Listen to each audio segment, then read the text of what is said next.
All right. Hello everyone, and welcome to stream. Oh boy. Today's gonna be one of those days. Hello everybody. Hi. Hi. Hello. I hope you're all doing well. I totally didn't draw this when it was like 4:59. Hello everybody. Hi. Welcome in. Hello. I hope you're all doing well. Today, like the title suggests, we are drawing spherical perspective. I'm gonna be totally honest, I know it as fisheye perspective. I don't think I've ever heard it as spherical before, but I know it as fisheye perspective. Some of you may know it as 4-point or 5-point. So we will be talking about that today. How am I? I'm exhausted. I just finished teaching 2 camps, ! Summer camps, ! Summer intensives. I've been teaching since 11 a.m. It is 5 now. I'm very tired. But I hope you're all doing well. So today what we are going to be doing is we are going to be doing spherical perspective, fisheye perspective, that sort of jazz. And based on the community poll, we're going to be drawing a subway station together. Let me be completely transparent with all of you for a second, right? My hand hurts like crazy. Like, my hand is not doing awesome right now, but the show must still go on. So I do have some notes that I have written before about 4-point, 3-point, 5-point perspective. It was like I taught a bunch in one day. And I'm gonna be referencing those notes, so I'm not gonna be writing anything new. But I'm resting my hand for a moment. That's literally what I'm gonna be doing. So I do have notes that I have previously grabbed, for fisheye and stuff like that. We're gonna be looking over, but they're not very long. But here's my problem, right? I know if you want to see what I drew today for camp, oh, there's the art for today. If you want to see what I drew, I did a full comic page and then a full lesson on comic layouts, which is somewhere here. Oh gosh, where'd it go? It's this one. And then a full layout on, like, comic stuff. I wrote all of this today, which was 1 hour and 30 minutes. And then for the rest of the day, I drew this, right? So that was what I did for the entire day. So I'm gonna be totally honest with you guys. I don't think I can do a full piece today. I will do my best. I will do the sketch for today. And I will try and complete a cleaned up sketch for today. But that probably won't be the entire stream. So I'm gonna make a deal with you guys. I kind of just decided this on the spot. I'm gonna make a deal with you guys. Okay? Is that okay? Can I have a deal with you guys? Can I make a deal? Can I make a deal with all of you? I'm waiting for stream to catch up. Yeah, of course. Yeah, alright. However much of stream is left, I will do the sketch, I will do the lesson to the best of my ability, and then I will do the sketch to the best of my ability as well. That's a little bit cleaner for you guys. And then I will turn on my camera and we can do a mini AMA. How does that sound? AMA/Q&A. How does that sound? Does that sound like a deal? Does that sound like that kind of works? Because I will do the best that I can to teach you guys for as much as I can. And then for the rest of the, yeah? Alright. Suddenly the chat just got so fast. Okay, fantastic. Then I can absolutely do that for you guys. So, I will draw for as long as I can, or until I'll do the entire sketch, or until my body gives out, and then we can do a bit of an AMA. Alright. With that being said then, do some stretches. I have been doing stretches all day. I have a stretch that I do stretches with a 5-pound weight. That's how I do my hand stretches nowadays. But before we get going, those of you who have been here long enough, we know the drills. If you didn't know, our growing community is filled with tons of art nerds, and we art nerds have to stick together. So if you're an art nerd too, be sure to check out the links to our social media in the description below, and check out our website for our class offerings, where you can get critique, guidance, and encouragement from our instructors, because we're not just a YouTube channel, we are an art school too. So if you'd like to support us so we can keep making free content, consider supporting us by becoming a YouTube member for exclusive channel perks like emotes and sub badges, or supporting us on Patreon for as little as $2 per month, where you can get access to tons of perks like my working files, critique sessions, class recordings, and a huge discount on our classes that have a limited amount of spots. So be sure to check those out before they are gone. Fantastic, phenomenal, brilliant. Dying while answering questions, Giga Jessie. It's just kind of how I am every day. All in one breath. It was actually 3, Droll Fox, thank you. But that one wasn't as good as the past ones I've done. But alright, before we get into the actual lessony portion, we have to talk about our submissions. It's art submissions time. For those of you who are in the Discord, you know this month's submissions are all based around vehicles, vehicular devices. But I am all for creativity. This one by Kavan is so funny. I love this. It's like taking the like kind of like low riding like motorcycle. It's just a headband on like the father figure, I assume. That's really funny. I love this. Like I know it's not like a traditional vehicle, but this really made me laugh. This is a really fun one. I love the expressions. I love the difference between the little, that's one of my favorite tropes, is like small, like cute child and then large, intimidating parental figure. Like that's my favorite thing. So I love the difference between these two characters.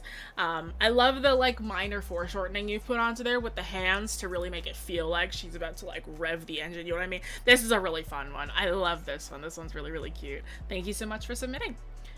This next one is by Lee in the Discord. Again, more creativity. See, this is kind of the stuff that I would do. Like, I have had to, what do you call it? Like, there have been, like, going to game art school, they tell you to draw a lot of vehicles, a lot of robots.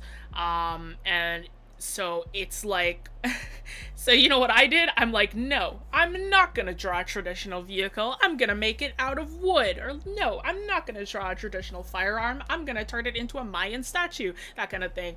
So it was just like creative ways of getting out of drawing a vehicle. But this is super, super fun. It's a really fun take on like the world turtle sort of thing. But it's a capybara instead. Capybara, capybara, capybara, capybara. You know, it's so cute. I love it. It is so sweet. This is also a really nice art style. I love lineless. Lineless is such a fun, it's just such a fun look. Really nice technique. Really nice balance of earthy tones, mixed in with the kind of scientific bluish silvers. Well done. Thank you so much for submitting. This next one is by Penguin in the Discord. They said they had like a whole thing about like, they're saying like they read a thing that was like the logistics of how you could have a bunch of firearms and turn them into a jetpack, and like that's pretty sick. This rendering is beautiful. I love the lighting. I love the technique. I love the forms you've applied. I love that you kept the person simple to really highlight the actual transportation device itself. Really, really fun. Really, really excellent work. This is a really, really nice piece. I saw this. I was like, ooh, okay.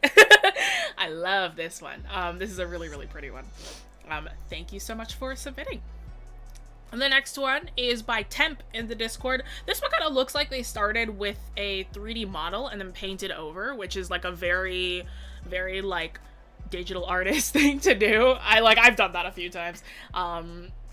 This is a lovely piece. I love that, again, like painting over a 3D model. I'm using this one as also like a thing where it's like, hey, you know, if you really, really want, like to improve, or like you're really struggling with something, right? It's a very common thing with traditional artists, where they'll, like, you know, 3D model something and then paint directly on top of it, because it's just how, like, it helps.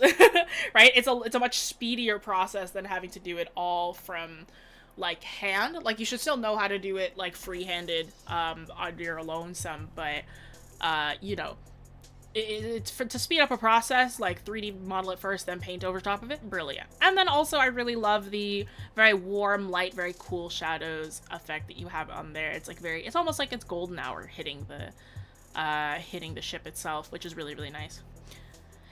But yeah, thank you so much for submitting. And our final submission is by our very own Evie. I love this.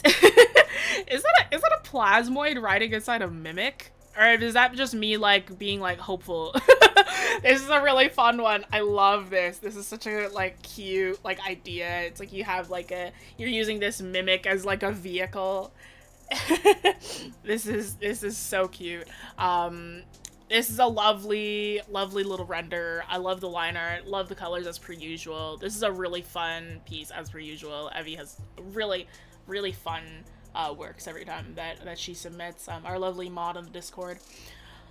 But all right, thank you all so much for submitting, all 5 of you who have submitted for this week and a little bit of last week as well. So thank you to all 5 of you. If you would like to submit for a chance to be in any of these art submission thingies later in the future, join the Discord. You can submit based on the theme of the month. This theme is for vehicles. We will have vehicles as a theme for 1 more week. Next week will be our final week. Woo!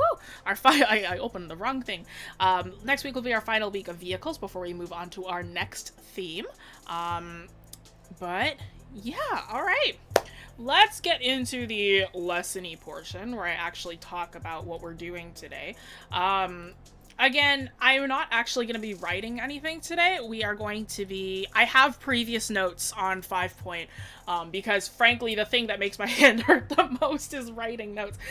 So we're just going to be going over the notes that I have previously on 5 Point. See, here's the thing, right, is when I teach about 4 Point or 5 Point, I tend to mush the two together because they're just so similar. Like, there's 1 point difference and it really doesn't change that much.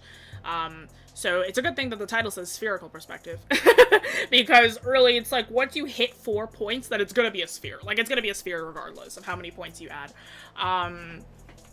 But 5 point perspective, 5 point, 4 point, kind of around there, is exactly what you think it is. There are 4 to 5 different vanishing points. If you don't know anything about perspective, I'm gonna be totally honest, this is not the one you should start with.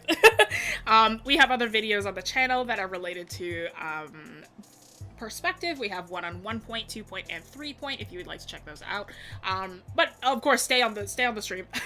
But if you wanna check those out afterwards, feel free to do so you can kind of get a refresher of how all of those previous ones work. I mean, I do have this lesson was a mix of a bunch of things. I could go back up here to 3 point, right? 3 point perspective was having 3 vanishing points. So 2 of your vanishing points will be on the horizon line, and 1 vanishing point will be either above or below the vanishing point, right? This lesson that I taught, by the way, there's like a section that's like how to do this loose. It's because it was like how to loosen up with your perspective.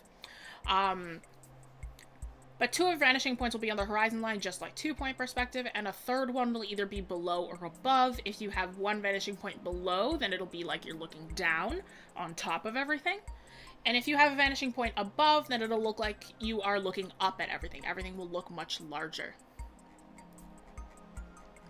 So, with 4 point perspective, 4 to 5 point, right, you have your 2 points on your horizon line, and then you have 1 point that is above, and you have 1 point that is below. So you actually have all 4 of these points surrounding whatever it is that your main structure will be kind of in the center here.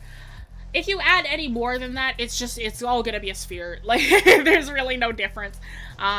But it is 1 above, 1 below, and 2 on the horizon line. And then for 5 point, you have 1 more that you can place either in the center, off to the side, or wherever you want within this kind of spherical section, because that is where everything else will recede to. So like this kind of example here, right? We have all of these buildings, which the fronts are right there, but then there's the edges, the sides of the buildings all kind of recede back towards this point back here. Right, so that's kind of what the 5th point helps with. So it can be in the direct center of the horizon line if you would like it to be. It can be in other places, but honestly, I just recommend it be in the direct center. It tends to make more sense, especially if you're thinking in fisheye.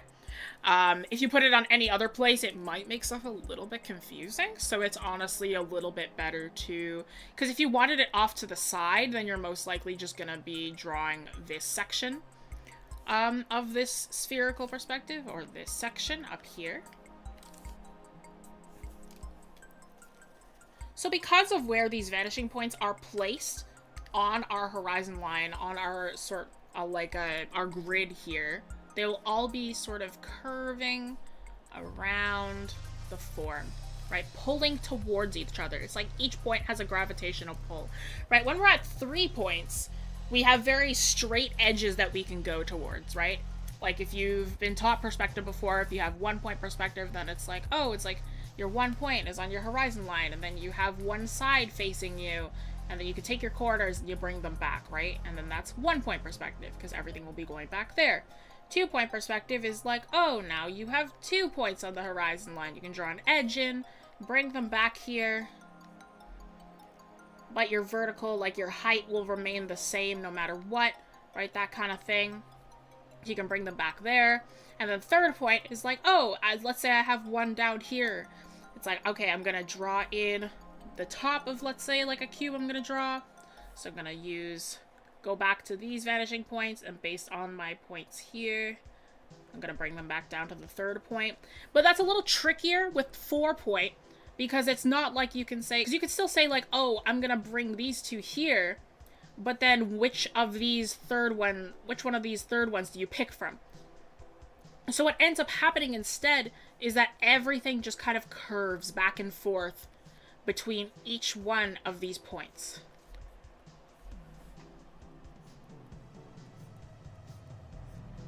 So it's almost like each line, each section of this perspective is trying to fight for attention. So in one case, it's kind of like difficult to understand how this one works, but at the same time, it's a little easy, which is very hard to, which is kind of hard to explain. It's like, I find that 5 point, 4 and 5 point, when you're doing it, getting it approximately right looks just as good as if you got it perfect, because you're like, let's get real, like you're probably not going to draw a perfect 4 to 5 point grid unless you spend like hours on it, and then by that time you're definitely not just doing an illustration, you're doing a scientific diagram, right? So really, like, the closer that you get to one of these axes, the straighter this line is going to be. So let me very quickly demonstrate what I mean by that. So let's envision together that we instead just have an axis like this, an X and Y axis. I'm so sorry if you guys were hoping to avoid math, but we are thinking about this right now. X, Y. Is it the other way around? I don't remember. I haven't had math in years. So let's envision this one as our horizon line. This is our horizon line. And this is the line that connects our 2 third points, quote unquote. Let's say that our 2 vanishing points are over here. That was correct? Okay, excellent. There's a principle that I always teach my own students where if I wanted to think of the curves when they go above or below the horizon line, if we are looking up above the horizon line, we follow the curve of our eye and it curves upwards, right? If we go below the horizon line, we're looking down, so we follow the curve of our eye, so everything will curve downwards. The horizon line is a perfectly straight line, but the farther we get from the horizon line, the more curved our lines are gonna be. So if we start very close to the horizon line, this line will probably be slightly curved, and it'll become more curved and more curved and more curved, and that curve is gonna get crazier the farther we get away. The same thing with the bottom, right? It's gonna start off not super curved, and then it's gonna get more curved and more curved and more curved the farther away we get from that horizon line. Oh, goodness. Which is why when we do perspective, there's a specific section that we have to draw within so that things don't get too distorted. So it actually works the exact same with 4 to 5 point perspective. With our first curve that we have that connects our 2 vanishing points together, these 2 on the horizon line, that first curve is not going to be that nuts. And then the farther away that we get from that line, it's just going to get crazier and crazier and crazier. And it's the exact same on the other side. It's like it starts off not that nuts, and then it gets a little bit more curved, a little bit crazier the farther down we get. And it works the exact same way between these two. We're going to start off with this straight line. That first curve is not going to be that intense, and then it's just going to get more and more curved the farther away we get from that center, because now we're going to the edges of our vision, where it's no longer quite as perfect.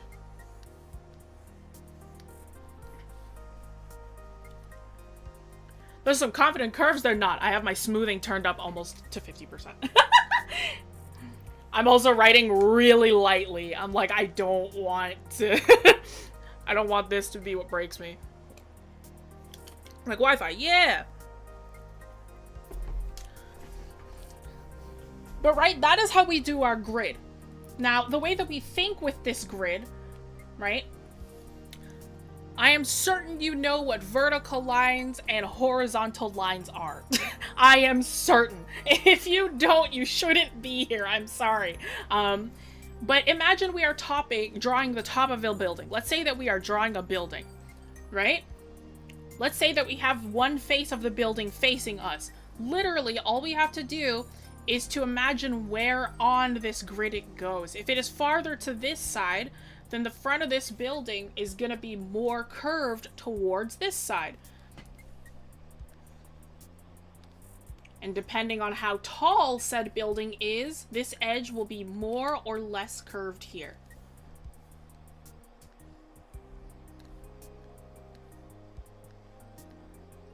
Right? And we can kind of just repeat that process over and over and over.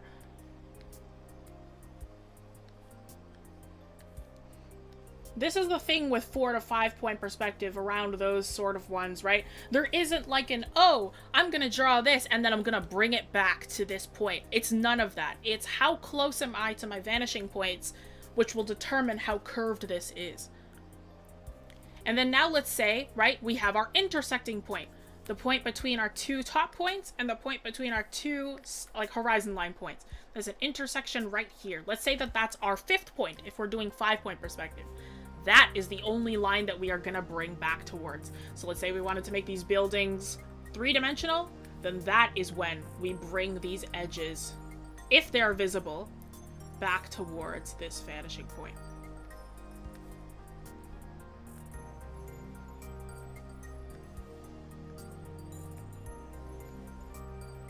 And let's say, oh, this side of this building is still visible. Well, we still have our grid here. We can bring in that curve again. Kind of like a magnifying glass. Very good. Right? I find that 5-point perspective is really hard to teach because it's not like, oh, it's like you draw a line and then you bring it back. It's kind of like, if the closer you get to a vanishing point, the more curved your lines are going to be towards there. Imagine each of these points as a magnetic pole, and based on how close you are to them, they have less and less, like, ability to pull away. So they are getting sucked into each of these black holes, and each of them are trying to fight for attention. That's kind of the way that I envision it. Right? Hopefully that somewhat makes sense. Because that is the best I can explain it. I'm sorry. I think I've taught 5-4 point once, and then I was like, I should probably figure out how to teach this properly, and then never did. But hopefully that kind of makes sense. It's one of those things that's like, once you're able to envision it, it's like, actually, this isn't that hard, and this is pretty easy. Yeah, it's one of those things that once you actually draw it, it's one of those, like, if you hear somebody talk about it, it's like, whoa, that's nuts. 3, 2, and 1 point were already so intense. It's like, how crazy will 4 point be? But 4 point is a lot of guesstimation from what I have noticed. So it's a lot of just, okay, I'm gonna draw this and then figure out where it goes afterwards.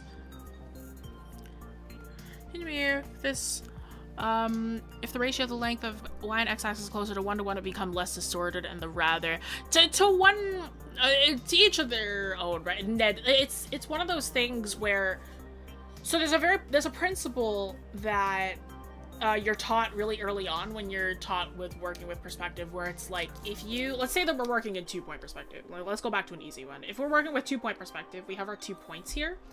There's a circle kind of in the center here where you should work within, because anything with like outside of that circle then suddenly becomes really distorted, and you shouldn't work outside of it because it'll look unnatural.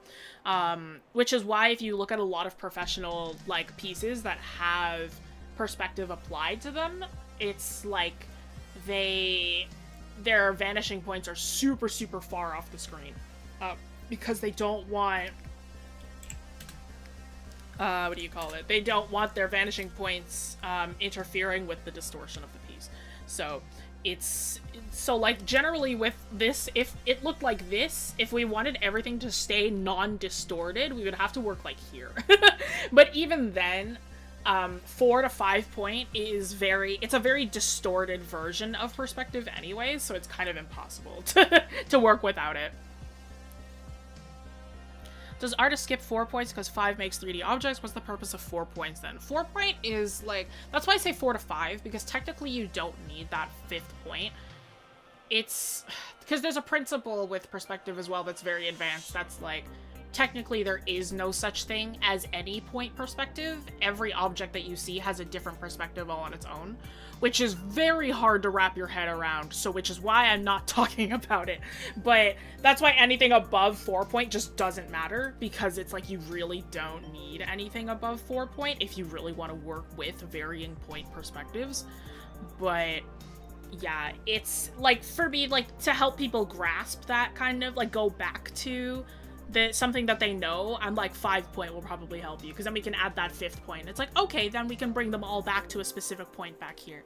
But that's like, again, if you have that, if you are looking directly at like one of those fisheye mirrors, that requires you to have your eye level directly in the center, which is like not gonna happen. But it's so hard to explain. It's like, you know what I mean? I'm trying not to like fry your brain too much, because overall perspective is very, very tough. So I'm like trying to like ease people onto this one, if that kind of makes sense. Do you think a drawing with 4 to 5 point would be better or worse than maybe drawing 3 through 1 point perspective? It's up to what you want. My personal favorite is 3 point. I love 3 point. But 4 point, it gives you a different kind of energy, right? It gives you almost 90s vibe when you work in like 4 points. 'Cause 3 point is what most like 3 point quote unquote is what most like concept artists use for like really big background pieces. Or like viz dev artists will use 3 point to make a scene look more interesting, that kind of thing. I think there isn't a best perspective, you just gotta find what you prefer in each individual piece. Exactly, exactly. That is exactly what it is. Can we analyze more examples of full pieces in these perspectives? I'm gonna be totally real with you. I don't have them off the top of my head. I don't want to just grab them from Google, because I'm like, I don't want to steal from those kinds of artists. But you'll probably know it when you see it. Like, 4 point is so hard to miss. It's fisheye. Hope your hand is feeling a little better. You know how actors have stunt doubles. I think you need a drawing double. That's okay. My hand is not doing great. It's kind of still sore. So we're gonna get to the drawing portion now. I'm still gonna do the sketch for this, but we'll see how far I actually get.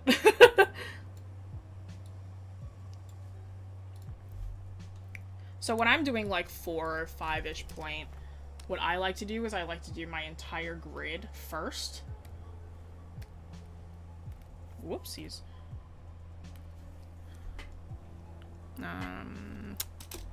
What's this? What am I gonna call this folder? Listen, let's do that. What happened? I've been drawing every single day for like 2 weeks straight for nearly like 9 hours a day. That's what happened.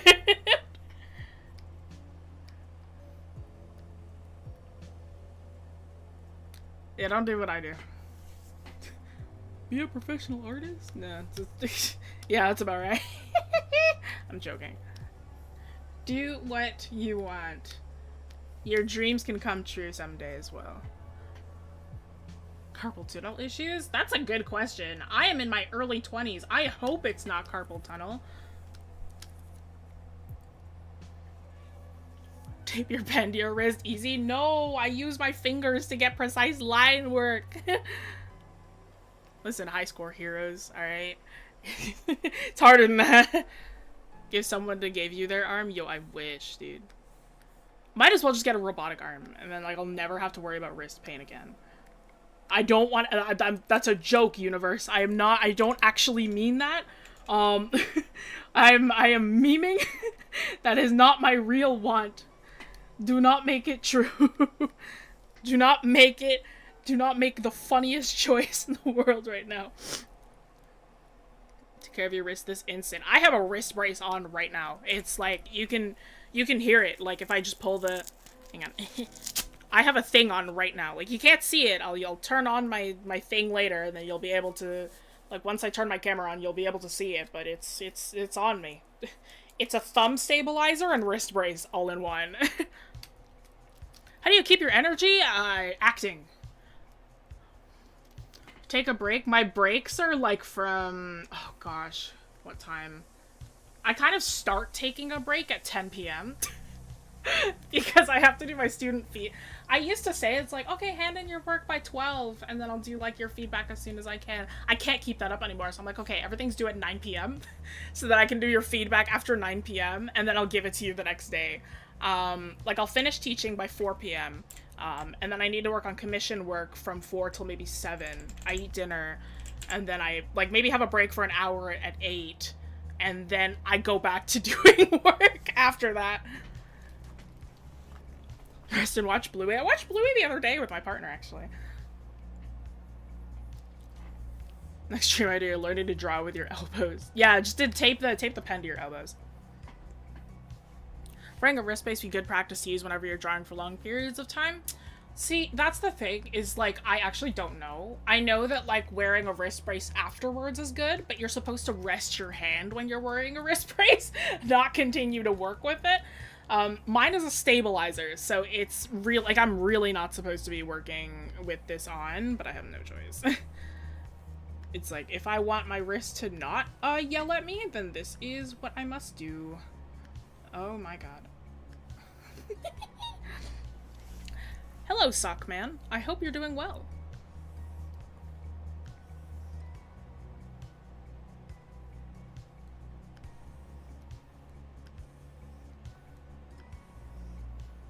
On another note, like, while I'm kind of doing this, because I'm just trying to draw the grid right now, while I'm trying to do this, I switched my leave-in conditioner recently, and, like, my hair today is perfect. I don't know what's up with it. It feels amazing. It smells amazing. I love my hair today. I'm just trying to do the best of grid as I can right now. Ha ha!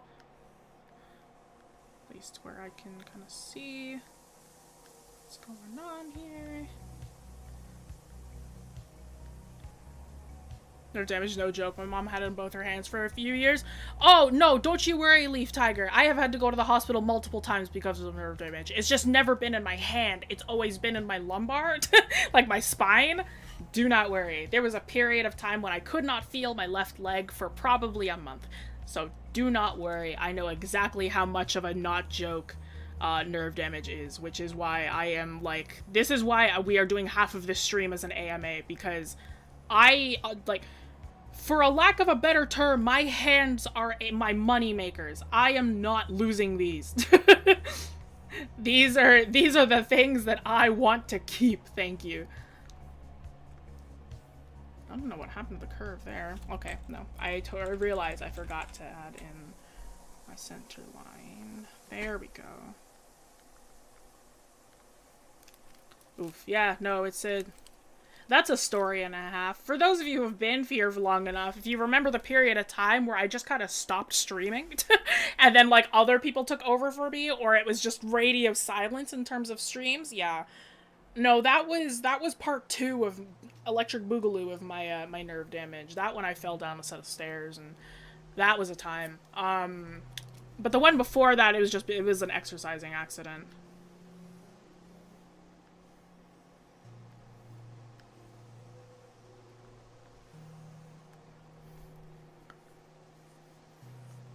Draw with your feet, I guess. I will do my best.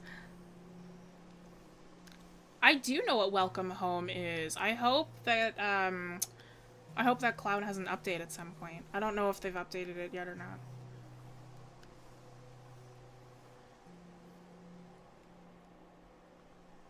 People don't have the best luck when it comes to your nerves, it seems. Oh, no! Gosh, no. Oh, is it coming tomorrow? Let's go. I hope they're taking breaks, too. Goodness. one night mind video and everything went nuts. Have I had carpal tunnel before? No, you kind of just get it once and you're stuck with it forever. I hope I don't have carpal tunnel, and I'm doing my best to not have carpal tunnel.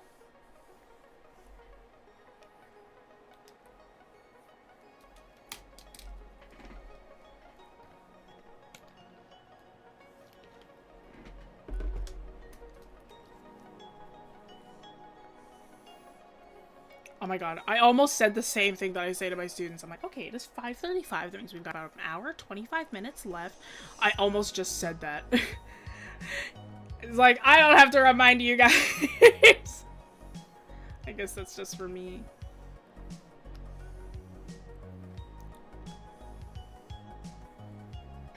Thank you. Do I know Poppy Playtime? Overrated, I'm sorry.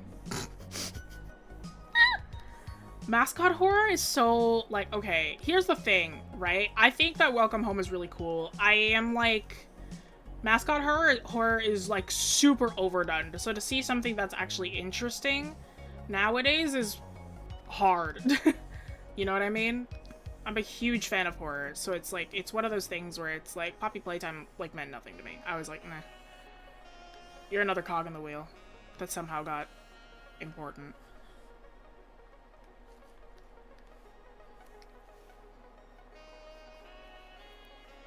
Art school almost gave me carpal tunnel. I've been to 2 art schools, Minish. Yep. I didn't get carpal tunnel from those, but I did get, a lot of bills.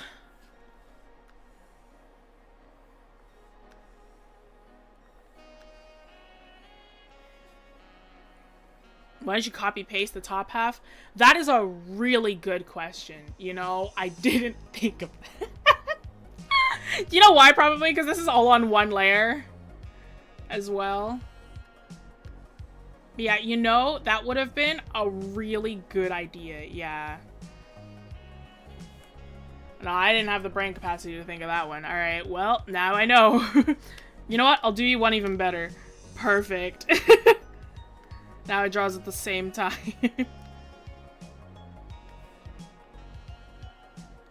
Should I have done this from the start? Probably.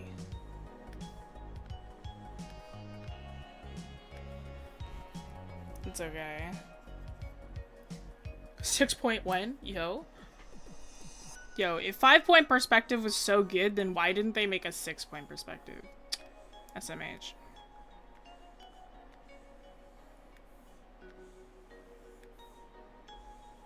Oh, apparently I'm struggling a lot less with the vertical ones than I was with the horizontal ones.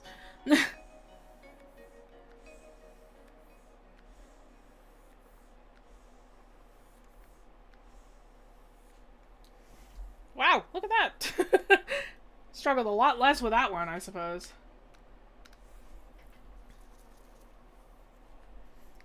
What's carpal tunnel?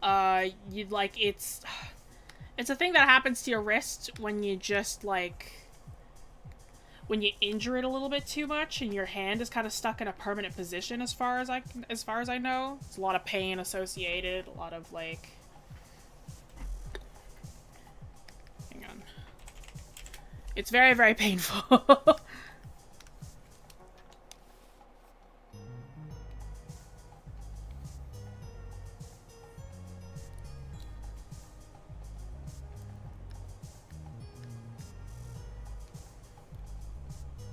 Shared an animation student represent. Yikes! I'm so sorry.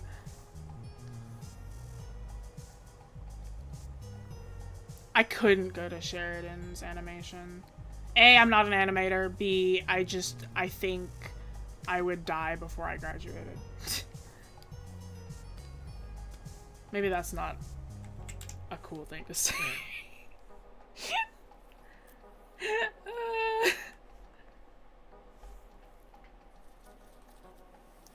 Sheridan is the college Marco Bucci wanted to attend? Yeah, because it's one of the best in the country. Where can I get ideas? That's up to you. What inspires you?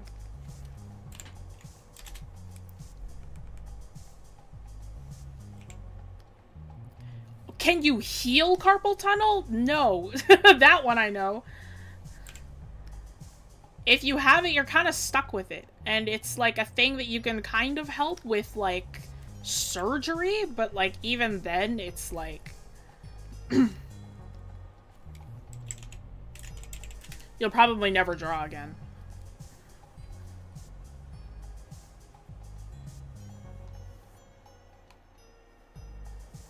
Yep, carpal tunnel is indeed permanent. Which is why I am doing my best not to have it right now. Exclamation point device Jessie, Ben Clark. Coffee or tea? I am more of a tea person. Yeah, you can help it, but you can't completely cure it.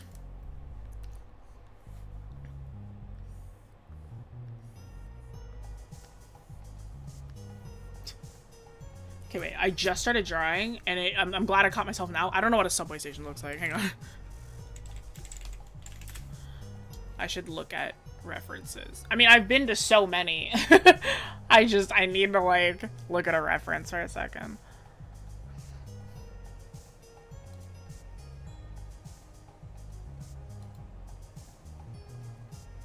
Subway.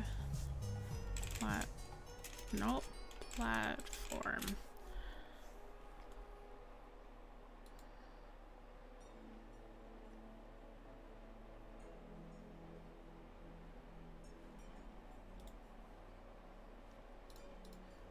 Okay, don't mind me. I'm gonna pop out chat so that I can still read what you guys are saying and look at a reference at the same time. Tea if you have the flu? No. Tea all the time. I love tea. I also love... See, I don't like traditional iced tea. I actually like my iced tea unsweetened.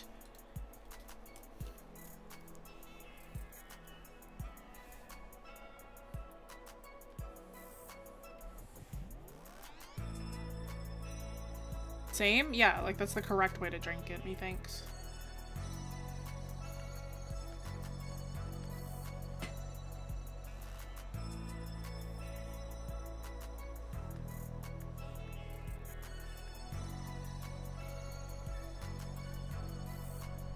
See, I kind of have this vision where, like, if I want it to be farther down here, like, I kind of want it to be more like I'm looking down on these people, so I'll bring it down here.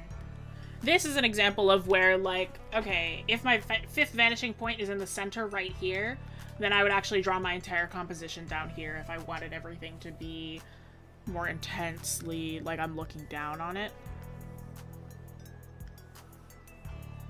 You may also notice in some of your, like, when you draw your grade, like, there might be things that you just get wrong, so you might just want to try it again. 5 point is such, like, you're just so eyeballing it. Top down? Yeah. Yeah.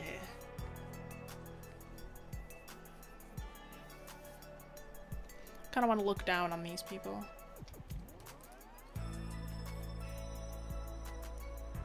The Southerner sweet tea or death. I have friends who are Southerners, and I had your sweet tea, and your sweet tea is nasty. I'm sorry. Does bubble tea count because it's so extreme? Yes. I will allow it for now. I do not know what the Council of Tea Drinkers says, though.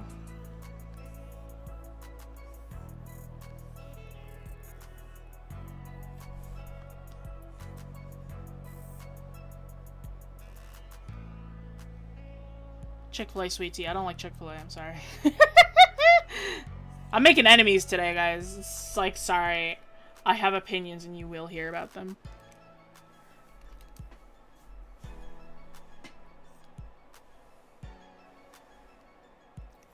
Think hot tea is forbidden? No, I love hot tea. My personal favorite tea is orange pico. I love orange pico and I love oolong.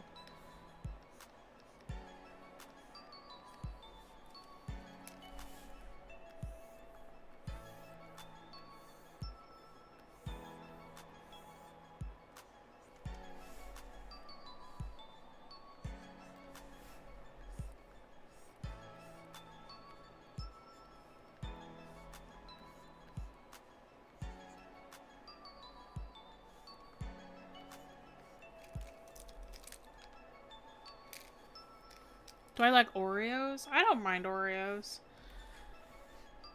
You make me sad. It's okay. I make a lot of people sad. It's kind of just my job. That's a joke for those who are wondering. I am joking.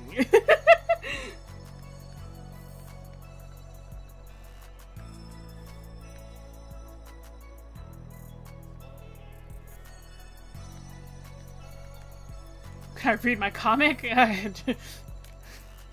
I haven't updated it in 2 years, so I wouldn't read it now. I mean, I've been kind of getting a craving to start drawing Grayson again, but I don't know.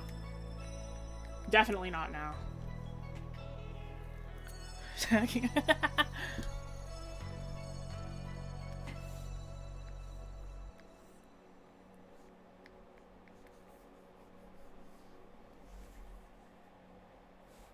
Everyone should read it? No. No, I haven't updated it in years. Don't.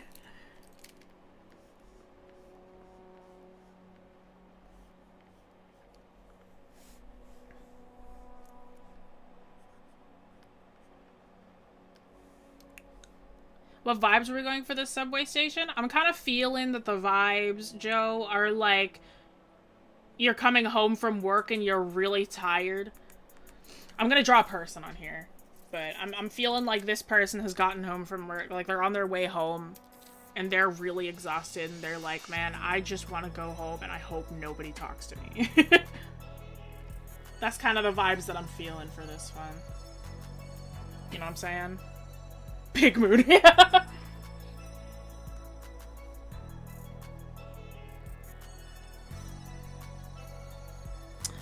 Ah, there it is. I didn't... I forgot that there was a thing for that.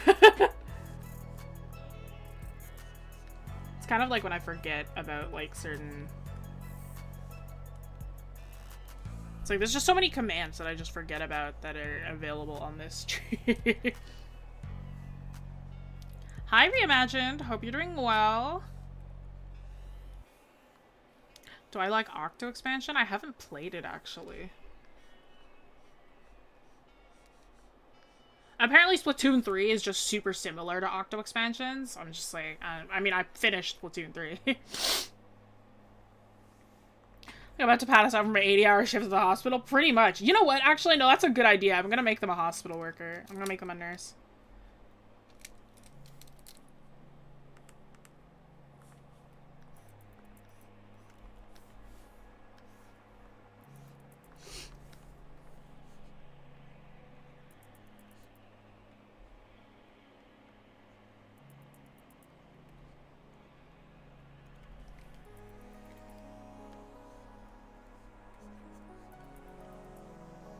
You know the thing where it's like they play the news and it's just like all the weather forecasts over here and then like random breaking news at the bottom and then they tell you like how much longer you have until the next subway comes? Yeah. Oh, I haven't saved this file. I should do that. This is stream number 92. For me, anyway. What type of music do you like? I am a huge EDM person. I don't think I've listened to Melanie Martinez seriously since I was 14.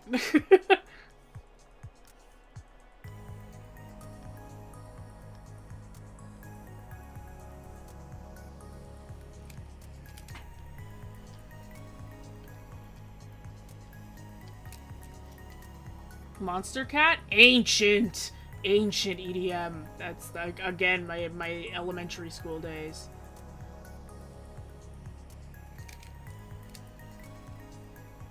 How would I describe my art style? That's a good question. Japanese inspired, but still Western leaning.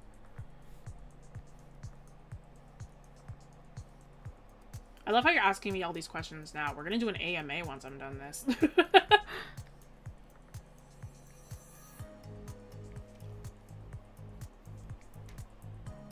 Let's go to 5-year-old painting with boxing gloves on. Let's go! That's what we call abstract.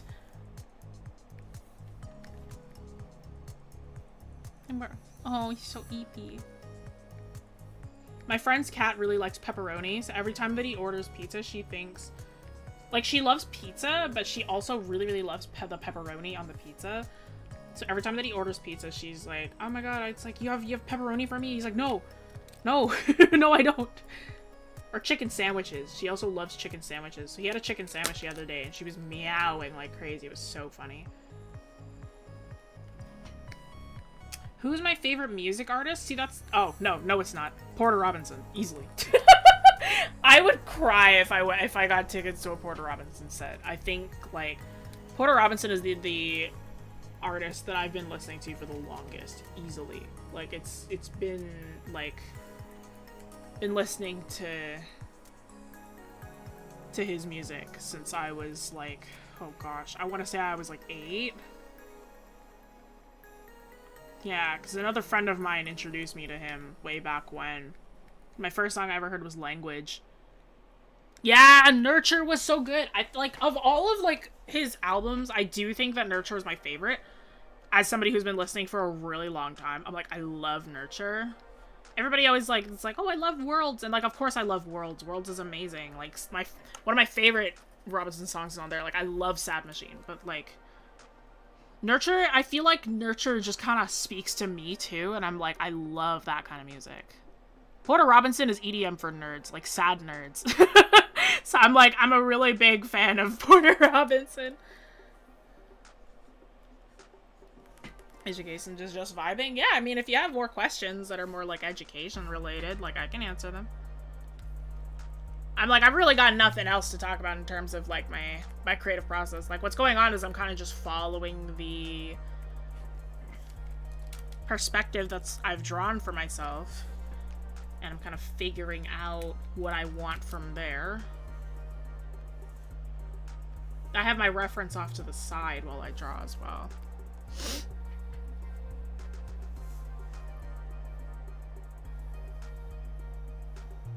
Check them out later. I love Porter Robinson.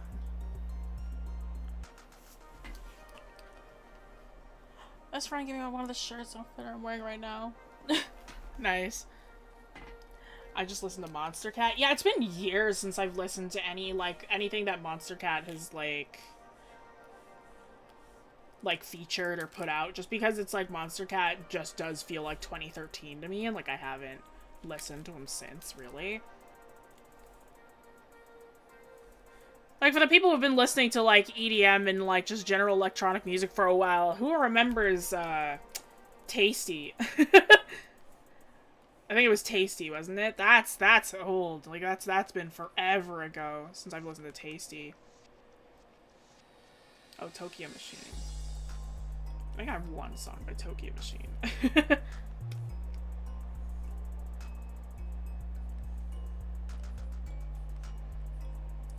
Yeah, Tasty. I was around when, Sheepy was new.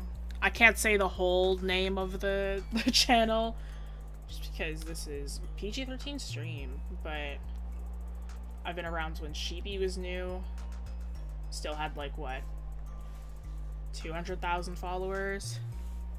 The Fat Rat throwback? Real. Haven't listened to the Fat Rat in years either.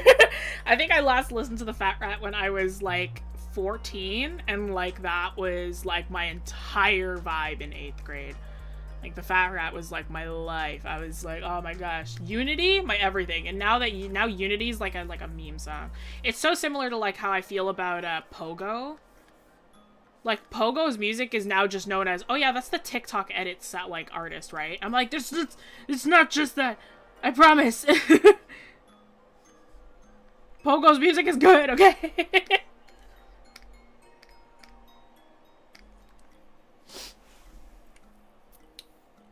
See, Parry Grip wasn't my vibe.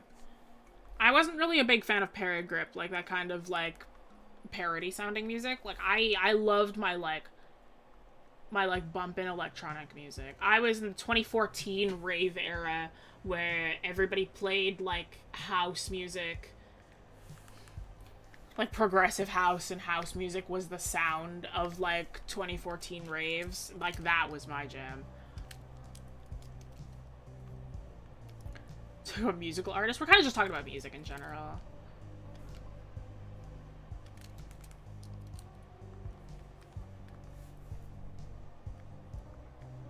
For those of you who struggle with drawing curved things in perspective, just always keep the principle. Remember that if we are below the horizon line, we are looking down, and above the horizon line, we are looking up. So based on, you know, where above or below the horizon line is, like how, like where we are on that horizon line will determine whether we see the top or the bottom of whatever spherical. And then based on that, depending on how far away we are from the horizon line determines how curved our object is. So this, like, cylindrical trash can is pretty far from our horizon line, so it's going to be pretty curved. And of course, we are looking down on top of it, so we get to see the top of the trash can. How do you typically draw organic shapes in 4-point perspective?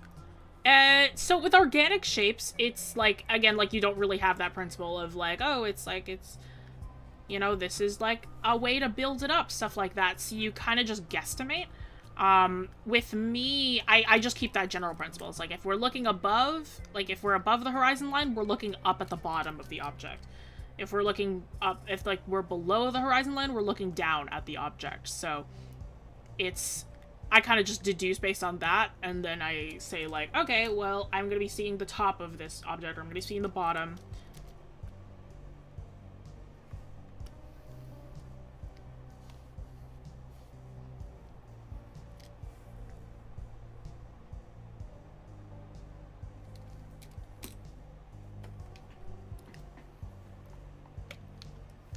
On a scale of 1 to 10, how hard would you say drawing without your hands is? Like a good, like, 9.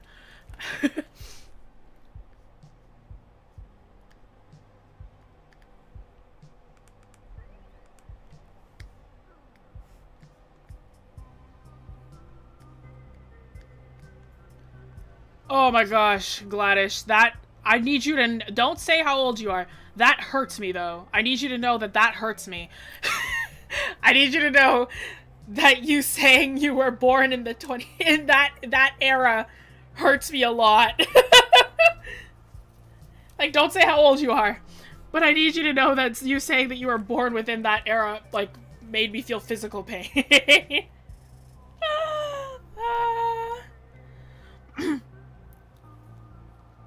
Oh yeah, I'm doing more animation principles.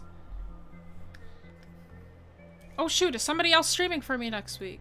Is that are Josh and I properly taking turns now? Your channel.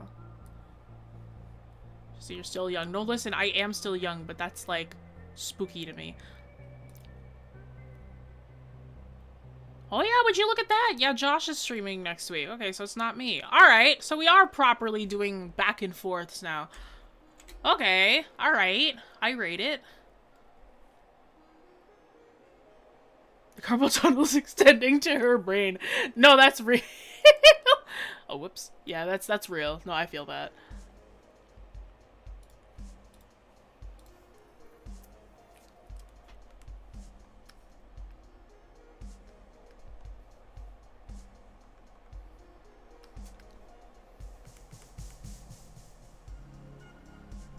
What else is in a subway? There's just random poles everywhere too, right? I have references open. Why am I not looking at them? Oh, okay, that's right. There's like just signs as well saying what station we're at. Haha, my fellow Toronto friends. You already know.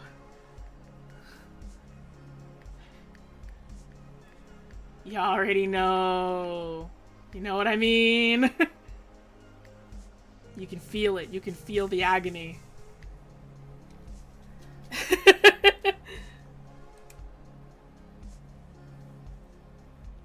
Don't say your age on this stream. I don't want to know.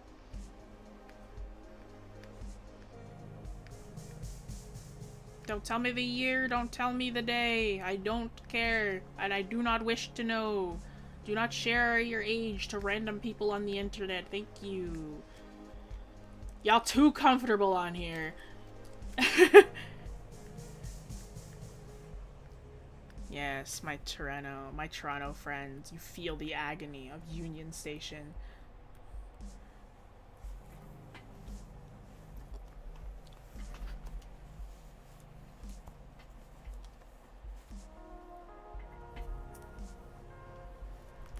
gonna add rats, honestly. I was probably gonna add rats. There aren't even that many rats in the Toronto subway from what I remember. Like, I don't ever think I've seen a rat before on the subway. There have been pigeons, though. Oh, you know what? I'm gonna draw a pigeon. We're gonna add a pigeon in here. Pigeon. Pigeons are very common. Some people would say that they're like flying rats. I personally very much like pigeons, thank you.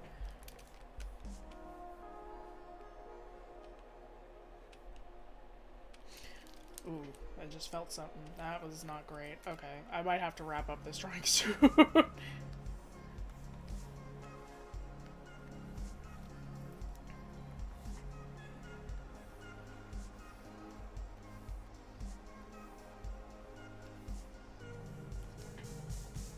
Pigeons are so cute. No, I love pigeons.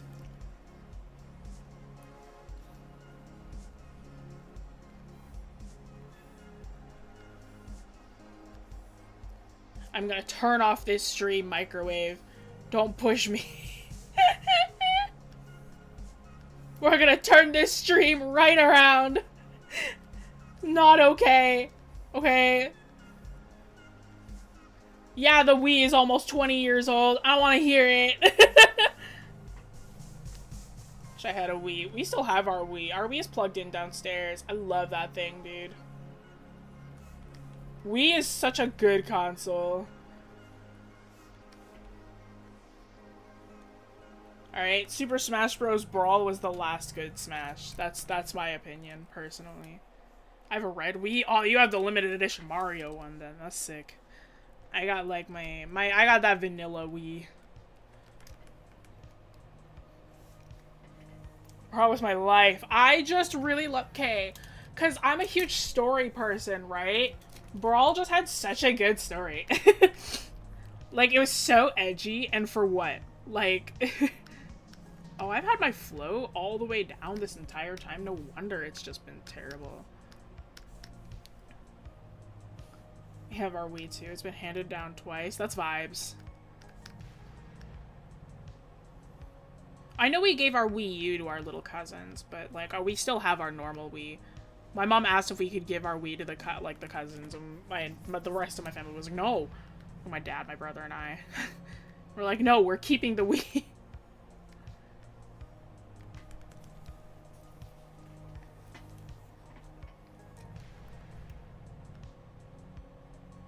I will turn this stream right around microwave.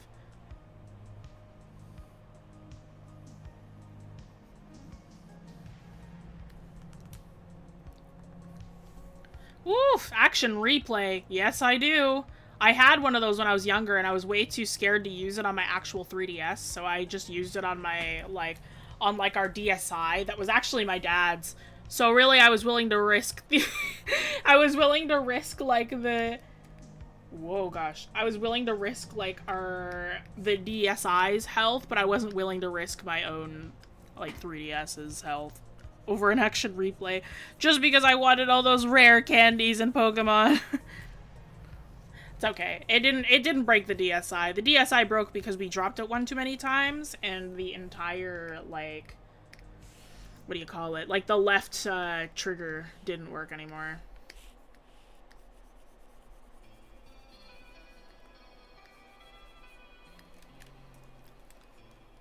Do I have a favorite video game? I do, and I keep forgetting which one it is. It bumps around between a bunch. See, I love, my very first, obsessive, video game was Kirby Superstar Ultra. So that one always holds a special place in my heart. Favorite Pokemon game is Black and White. So that one also holds a special place in my heart. The Beginner's Guide I play every time that I feel like I need more life direction. So that one also holds a special place in my heart. It's I just really like video games. I have a lot of video games I really like.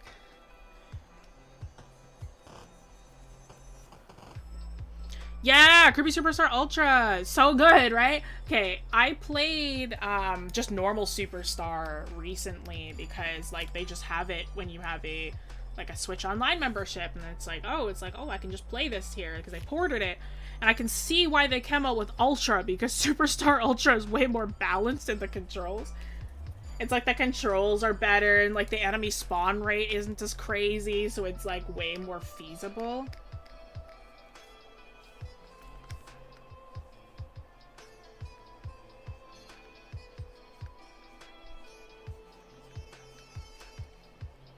Is my hand holding up? It is holding. Yeah, I'm gonna wrap this up soon, y'all. I'm sorry. We're not doing amazing at this very moment. I actually have to take off my brace because it's cutting off the circulation to my thumb. So my stamina is going to hold up even less. Oh gosh. Microwave, you joke. I've had students who didn't know what a 3DS was. You joke, but I've seen it. You're doing amazing to us, though. Thank you. It's already a finished piece. Is it? No, it's just a sketch.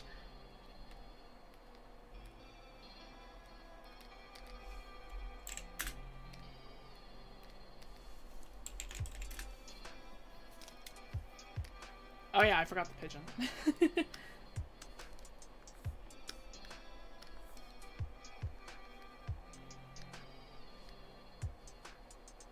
Wrapping up the stream. No, we'll still be here.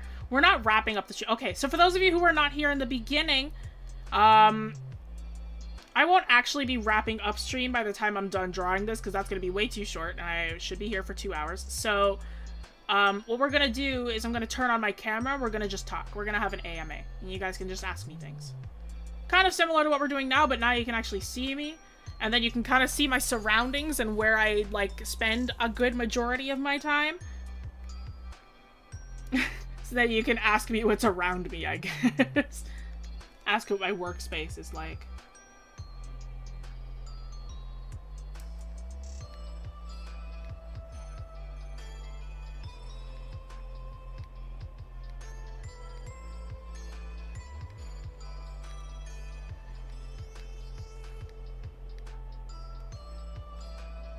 You ever seen a pigeon nest? They are 5 sticks and like maybe some string, and that is a pigeon nest. Pigeon nests are the most pathetic thing I've ever seen, and I love them.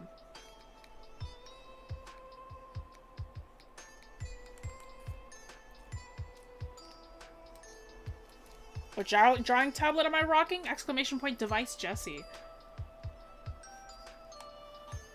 Pigeon sitting are pathetic. I love pigeon nests. They are so pathetic. It's so funny.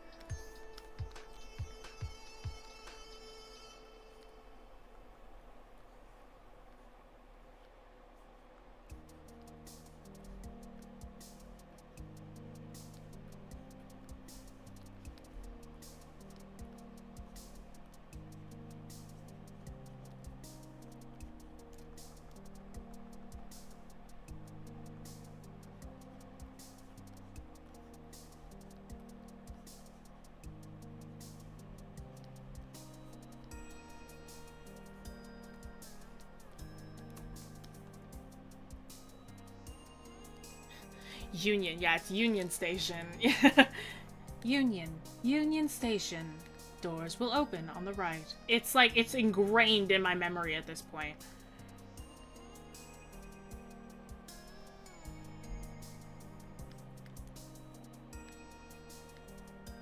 You're so good at that, thank you! Cintiq. Yeah, I love my Cintiq. I love this thing.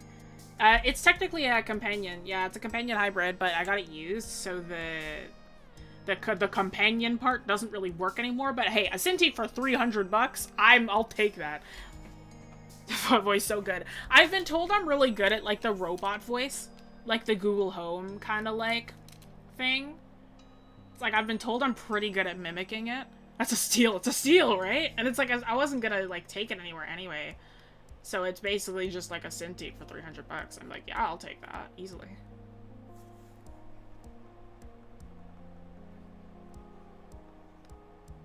They have Google Homes in your day, Grandma? No, we had Bluetooth headsets and like and like hoping that it recognized my voice. We had those fun little like, I'm gonna set a password on my journal type things. And we'd hope it worked. Welcome, Huion.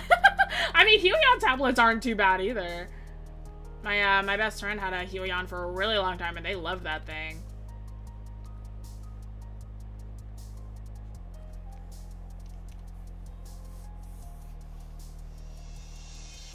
The password journals, you just unlocked a memory, right?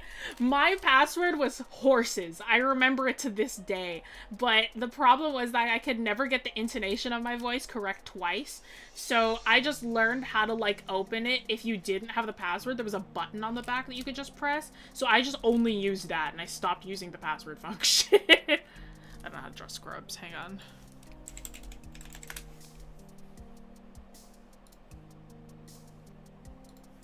Draw on my iPad. I mean, that's great too.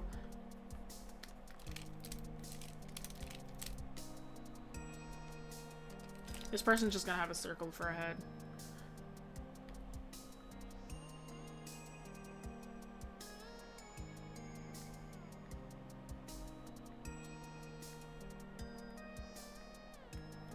They're gonna be the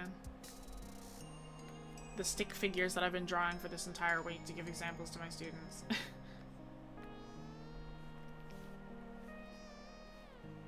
Or a single voice journal. If you sound like a guy, you can't get in. That's awesome.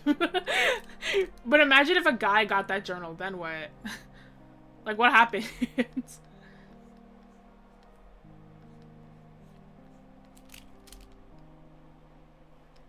Got my finger. Is using your finger okay, by the way? No. That's quite bad for your hand to be pointing and using your finger. The most natural positions you can get are using like a pen of some kind.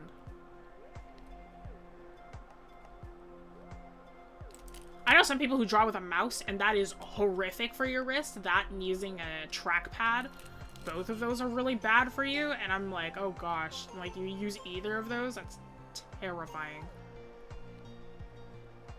Oh gosh, okay, yeah.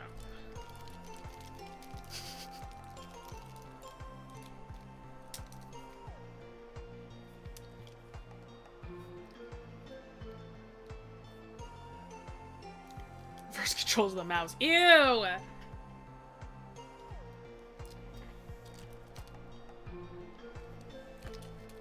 Inverse controls. Yuck.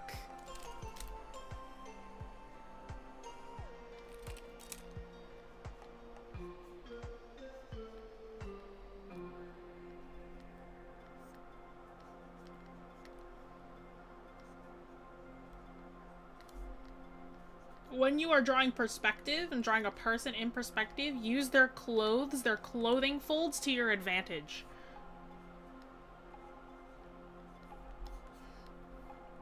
Their clothes will curve along the perspective of the piece, so make sure that you are using that to your advantage.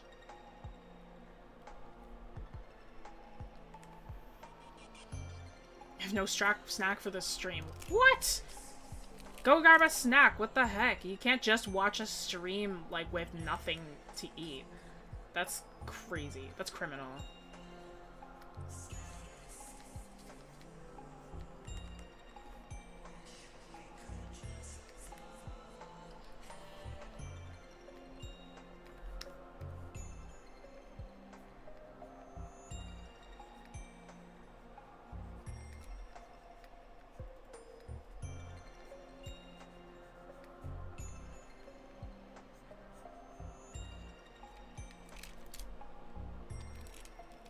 I don't really point my index, just relax with my hand and glides. I get you though. I need to start using a pen. Yeah, a pen is probably better for your hand.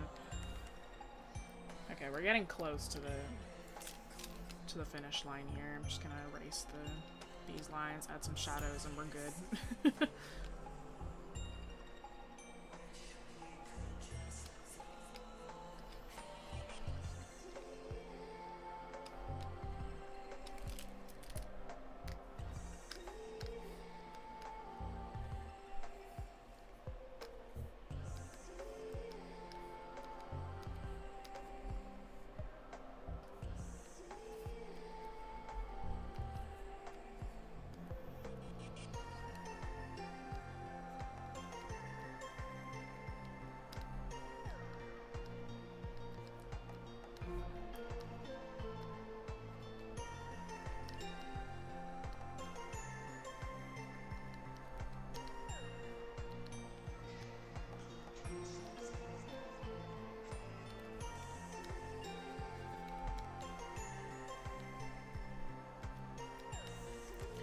Okay, cool. This kind of looks like a wonky storyboard. Oh, good enough. Gosh, my hand is... And she's... Okay, time to put this thing back on. Because I think my hand has sufficiently gotten enough blood in my... Where did I get those cow headphone ear from? The cow headphone... The cow ear headphones from? Well, I mean... They are Logitech G733s, but the ear bits are, like, from Etsy. So they're, like, attach-ons. They didn't actually come with the headset. Hello, everybody. Fig bars? I'm a teacher? Yeah. What did you think I was? Jessie, real? I'm real? I'm a real person? That's crazy. Fake ears? Yeah, because they're just attach-ons, right? This is Velcro that attaches onto the actual headset itself. Like I'm 18? I'm older than 18. I haven't been 18 for a very long time. Really pretty. Thank you. Plushies in the background are adorable. You want me to grab one? Tell me which one. I can grab it. How are you all? I hope you're doing well. So the top of it was like, oh my god, she actually has those headphones. Yeah, they're real. Grab a Kirby? That's gonna be the... Which one? Which one? Kirby. There's like 18 of them. Which one? The white and blue one? That one? With the hat? With the hat? That's a steampunk. That's steampunk Kirby. That's the train Kirby. Great Axolotl? No, that's Haku from Spirited Away. Yeah? Okay. Let me go and grab that one for you then. He's this one. Isn't he cute? He's from a limited edition collection that was a steampunk Kirby collection. He's great. I love him. No, Haku is from Spirited Away. It's a Ghibli film. My partner got it for me. I'm an adult with stuffed animals in my bed too. I'm not ashamed of that. That's just normal. I think you're weird if you don't have plushies. Like, I think that that's strange. Miss Kirby, so stylish. He's so cute. There's so many Kirbys that I have. This one's one of my favorites. My absolute favorite one is the one that my best friend got me, though. What are we seeing on the top right of the shelves? Which shelves? That one or that one? Up here. This one up here or this one up here? Love those kinds of hats. Yeah, the little train conductor hat. He's very cute. The one stuffed animal I have is a turtle. My dad gave me when I was 5 on Christmas. The second one? Like the ones that are on the wall above the Kirbys? A white? This one?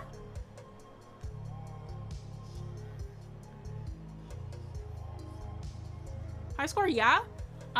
Well, there are varying skulls up there. There's My Littlest Pet Shops. There's a pair of cat ears up there. There's a little guy hanging off. I don't think you can see that, though. Oh, yes, you can. You can see that. Those handles are 22. Oh, that just says... That's the number 22 on the back. But yeah, there's skulls up there. Do you want me to grab one? I can grab one up there. Spotted that Pinch Urchin. Oh, yeah, his name is Pinchy. I won him at an arcade. Yeah, you want to see a skull? Which one? Do you want to see the fox? Do you want to see the pig? Do you want to see the stoat? Or do you want to see the muskrat? Leave your microphone with Kirby. Thank you. I have one on my mic. There's 2 per monitor. There's one on my camera. And there's one hanging from my phone. I have a Z Flip. Pig? Fox? Most people are saying fox. I'll grab the fox skull. The fox skull was a gift. The fox skull was a gift from one of my friends for my birthday this year. I'll grab this one. So this skull is real, yes. So it's lovely. It's beautifully cleaned up. The jaw is removable from the face. So I got this one this year. This is one of my favorites, now that I have it. But I've been wanting a fox for a really long time, and she got it for my birthday. And I was like, girl, you know me too well. But this is a beautiful skull, isn't it? It's so well preserved. It's so well done. The skulls that we get are from... The skulls that I get and the skulls that we get are like from the same place. It's Skull Store in Ontario, Toronto. All of their skulls are, oh gosh, what's the word? Are ethically sourced. That's the word. They're ethically sourced. They were either already found dead, so like roadkill or like natural causes, or they were supposed to be fed to like zoo animals. So like that pig skull that I have as a suckling pig, its meat was supposed to be fed to like lions and tigers. So like obviously they have no need for the bones anymore, so they can just sell them. So I still know more weird people out there in the world with a collection of animal skeletons. I always tell my friends, I'm like, listen, you don't know what to get me? Get me a skull. Get me bones. Got a beaver skull in my dresser I found in the woods when I was 6. I couldn't find the spine. I want a spine. I want a spine of something. I think that'd be really cool. Discord is mad at me for being a villain. Need to go through the development arc stat. I don't know, Microwave. You're gonna have to say some nice stuff because you've been bad. I didn't know people actually kept animal skeletons in their homes. Yeah, I love my skulls. Get a finger bone, a phalange? I don't know if I'm not really a big fan of the phalanges. Oh, a skeleton collection. I just love bones. Go to sleep, Zayad. Like insects? I love insects. I would love I had a friend, or one of my childhood friends, she did like insect taxidermy for like insect preservation as like a hobby for a little bit. I don't know if she still does it, but she had like a whole taxidermy kit that she used for a while, and she was like obsessed with it. And she preserved like bees, and she found a cicada and preserved that one too, and she found like moths and stuff that had like died in her backyard. So she was like, I want to preserve these. So she like has like a little collection of like insects that she like preserved for herself, and like that was so cool. I'm like I'm actually gonna go to her house tonight, so that'll be fun. Sounds tricky. They're so small. Yeah, insect preservation is very tough. Want a giant stick bug? I personally would love a Spanish moon moth.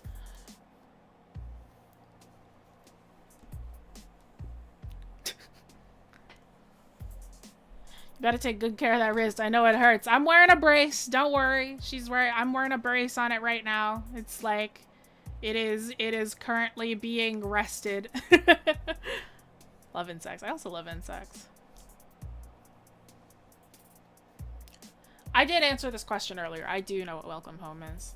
My friend has pet roaches. That's awesome. My pet bird kind of just screams at me all the time. I love her, but she hates me.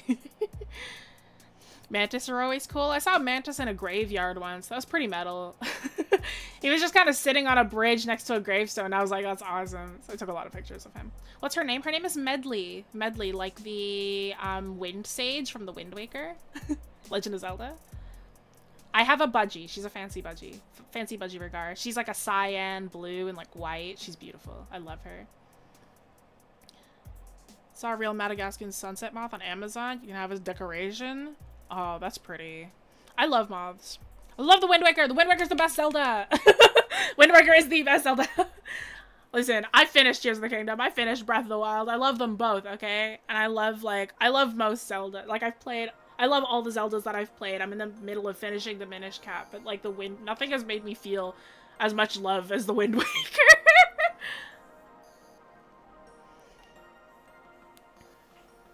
I'm taking that mantis and making it a heavy metal shirt design. Do it. So I'm gonna take out my parakeet. She just bites my fingers and nuzzles into the back of my hair. That's so cute.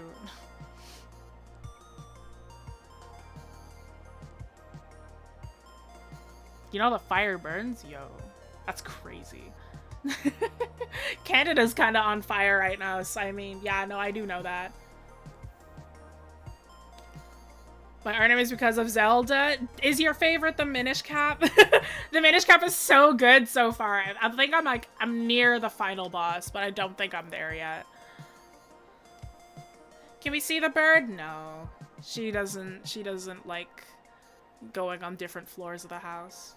Nor does she like my phone.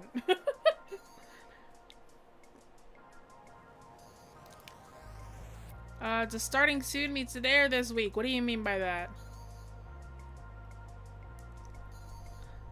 I'm not answering the water question.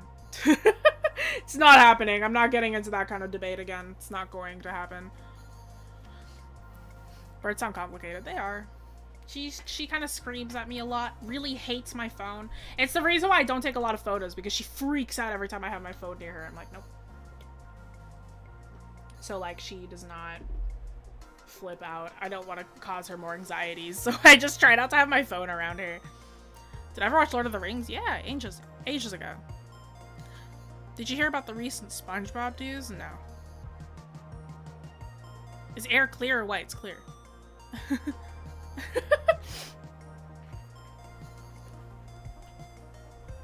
Hair pet birds are really messy. Is this true? I want one in the future. It depends.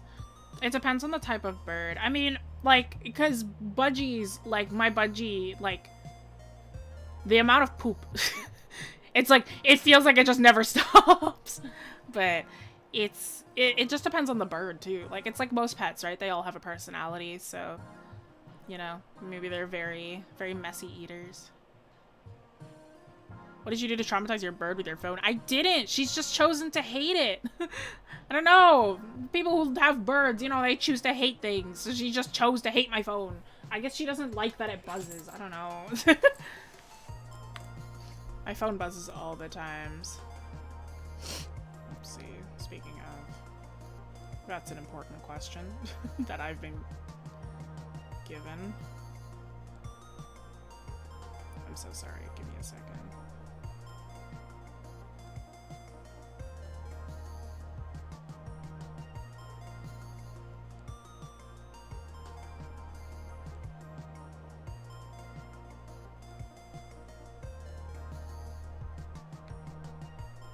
It's an allergy question. Just give me a second.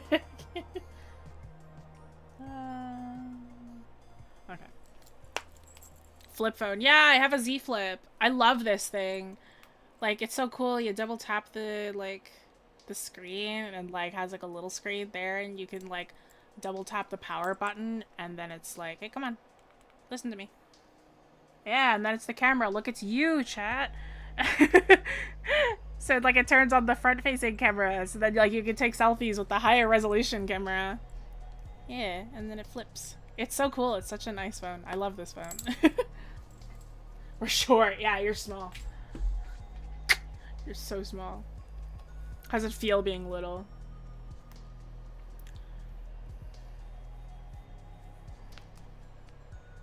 Now I'm looking at headphone attachments. There's so many good ones. I was originally gonna get a Sprout, but then the Sprout, like the shipping for the Sprout was so much, and I was like, okay, never mind. Cow it is. And now, like, the cow ears have kind of become my brand, so, I mean, here we are. Nokias? I got my first phone when I was, like, 14, so no, I never had a Nokia. Too young for that one. Sorry. Dog hair in my paint. No! It's okay. I've had bird feathers on my dress before, so I get it.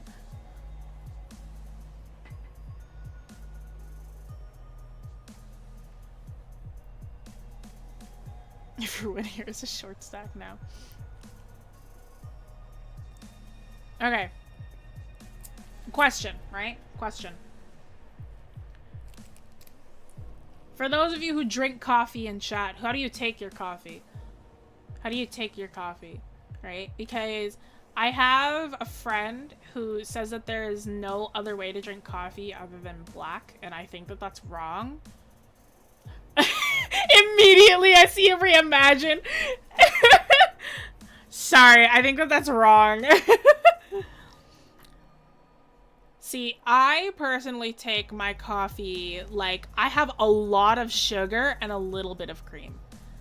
It's like, I need the coffee taste, but I need it to be sweeter. So, like, it's like, because I find that the creamer takes, like, too much away from it. I like my coffee without any coffee, replace it with sweet tea. Sweet tea is disgusting. Sorry, microwave. Your redemption is exempt because you like sweet tea. Lots of creamer, a little sugar. Ah, opposite of me. Drink the coffee to try different creamers. That's fair. Sweet is best. Sweet is best, but not in tea. So don't drink coffee. That's okay. I only started drinking coffee when I went to university. And that's when I started drinking coffee. So I guess you can tell what university's like that way. Used to drink coffee, but school's taking me out! No, never mind. Reimagine, same wavelength. Literally the same.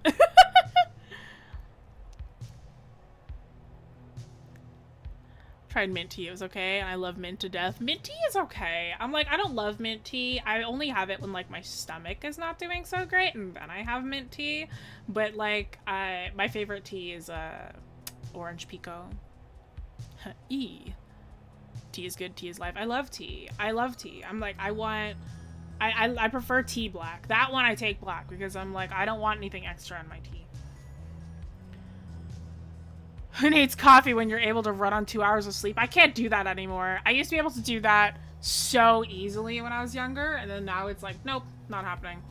After too many years of like, I did it too much, and then now it's like, my immunity is gone. Wanna hear art, Riz? I don't know if I do.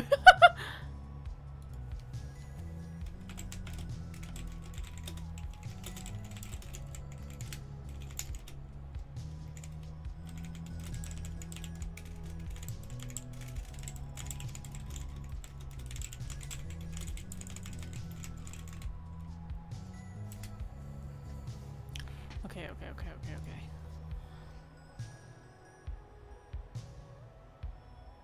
What's my favorite type of coffee? See, I'm not that bougie with coffee. I don't actually know what the difference between all the different types of coffee are.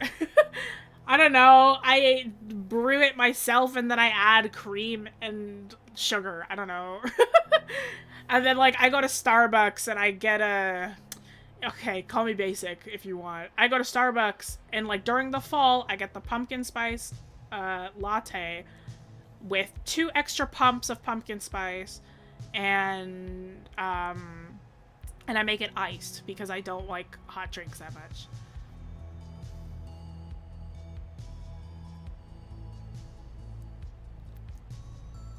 Like Swedish coffee, but adds like bland coffee somehow. How do you have bland coffee? Actually, you know what? No, I know. Because I personally like my coffee really, really strong.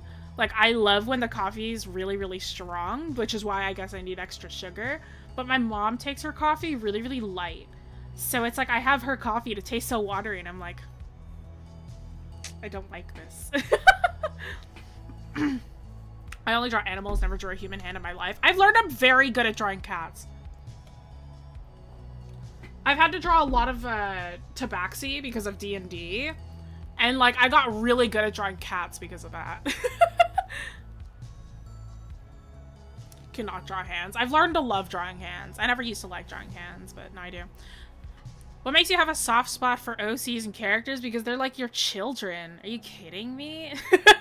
For those who have been here long enough, y'all know my character, Corn. Y'all know my D&D character, Corn. I am like obsessed.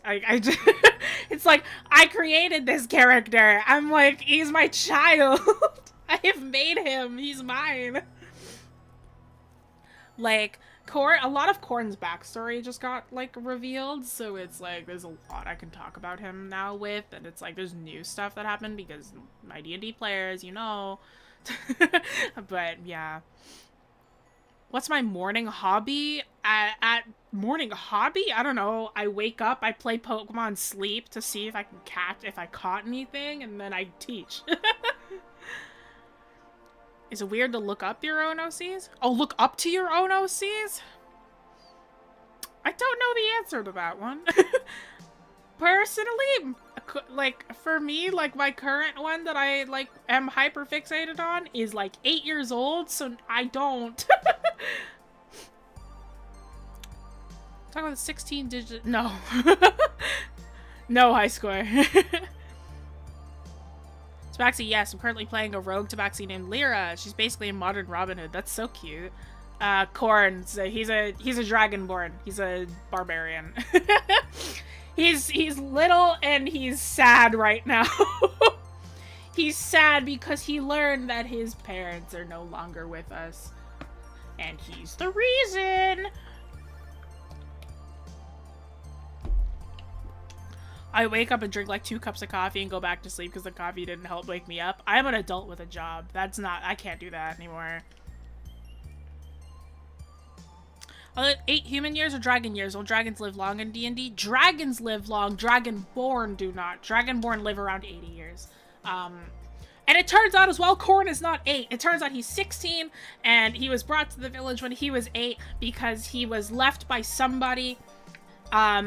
And he was brought, he was brought to the village, like, not knowing how to speak, or to read, or to walk, or to eat on his own. Like, he couldn't do anything. He was practically still a baby. See, Corrin is actually, like, 16. But he was brought to their doorstep like that because he was used as a weapon of war. So, that's fun lore that I learned about Corrin a couple sessions ago. My poor boy.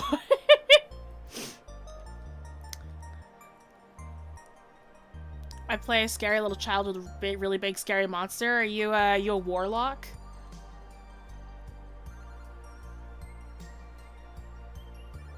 Feel so bad for you, my OC's horrible backstories, with this traumatizing or not. That's literally what happens when you create a character.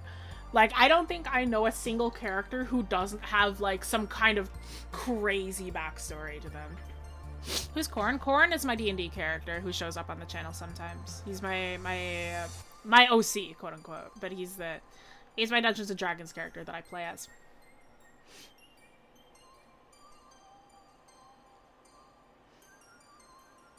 What was my childhood fear? I don't know, it still persists to this day, putting my face under the water. It's very specific. Like, I'm not afraid of water itself, but I don't like going under it.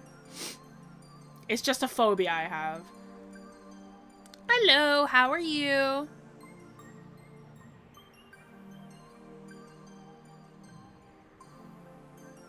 I accidentally opened the wrong tab and now my ears bleed. Oh.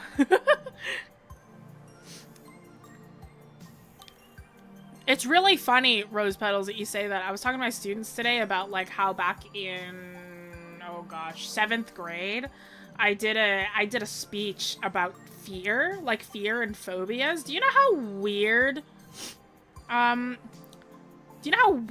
like, some phobias are? Did you know there's a fear of chickens? It's called electorophobia.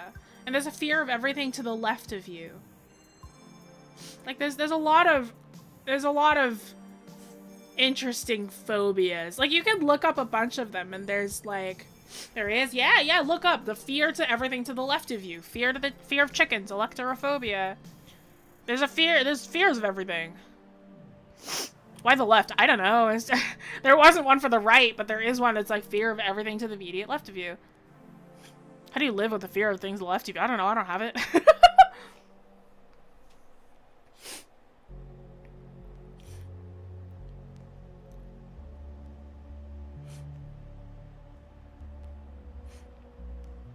Sometime in my childhood, I had a fear of toilets. You're not the first person to tell me that! I knew somebody else who had a fear of toilets. It was like a thing, because they watched an animation. Like, they were shown an animation when they were younger. And it was like, what are we doing right now? Oh, this is just an AMA. We're just chatting. We're just hanging out.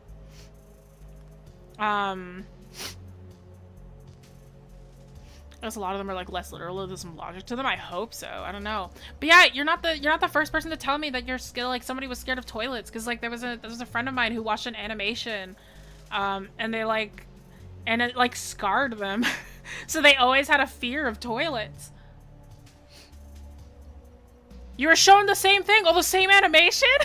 The claymation, right? I watched it. Like, they showed it to me when we were in high school, because they said that they were showing it when they were really, really young. And then I watched it in high school, and I was like, ooh. Yeah, you really shouldn't. Yeah, you really shouldn't show that to a kid. I had a debilitating fear of balloons. That one's actually quite common. I've heard about the phobia of balloons. I don't remember what it's called, but a lot of people just fear the latex or it popping. Showed it when I was in elementary school? Yikes.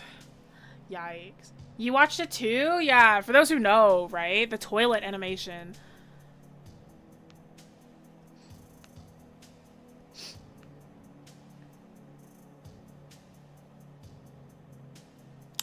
Oh, rose petals. Oh no. blue axolotl in the back. He's not an axolotl. That's Haku. That's Haku from Spirited Away. He's a dragon. My partner got me that for Christmas. Like, this past Christmas. He was like, I know you've always wanted a Haku plush, so I got you, like, the biggest Haku plush I could find. I was like, you're so cute. Yeah, it's Haku. Yeah, Spirited Away is my favorite Ghibli. How did you create your character Sona for previews and streams? I love her color for her hair. Thank you. Originally, because, like, it took a while for me to just be, like, okay with, like, hey, I'm gonna turn on the camera. Right? But initially, my hair actually did just look like that. Like, half of my hair. I used to have my ends dyed. For the tablet video, you can tell my hair is different, because I had peekaboo hair for a bit.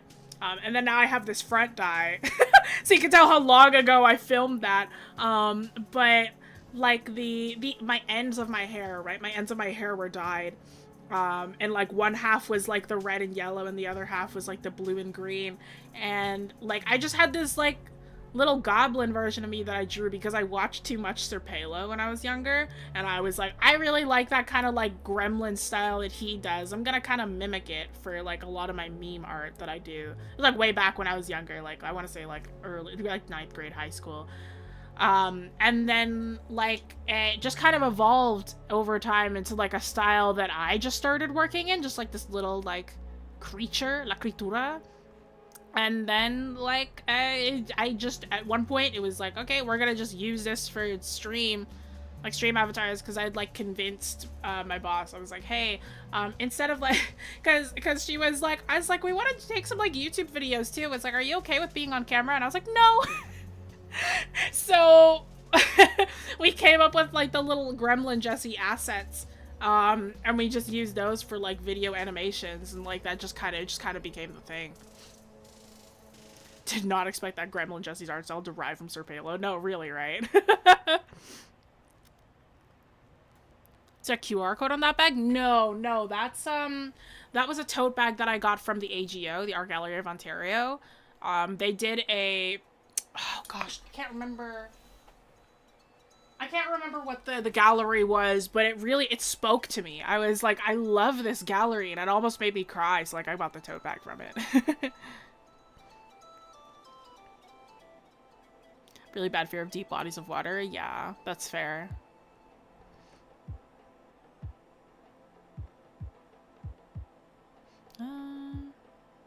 Drawing right now. Do I make my doodle of an emoji raising an eyebrow detailed? Yes or no? Yeah, do it. Creature. What do I do to relieve stress? Kind of just sit on my own. Like, when I'm stressed, I do one of two things, right? I either get in a call with my friends and we're just there for hours. Like, last night was very stress relieving. Like, I mean, I played D&D and then we all just kind of hung out in a VC for a while, and that was really nice. Or I just kind of draw. Like most of my solutions for things are just drawing. Like, whether it's doodling or, like working on stuff. Like, I work on personal stuff alongside my work, right? So I'm kind of just drawing all the time. Like, I've been working on a personal comic recently, just for fun. Because I've missed comic art, man. So, like, I do that. I might play video games if I feel inclined to, but, like, it's not frequent that I just have one that I want to play.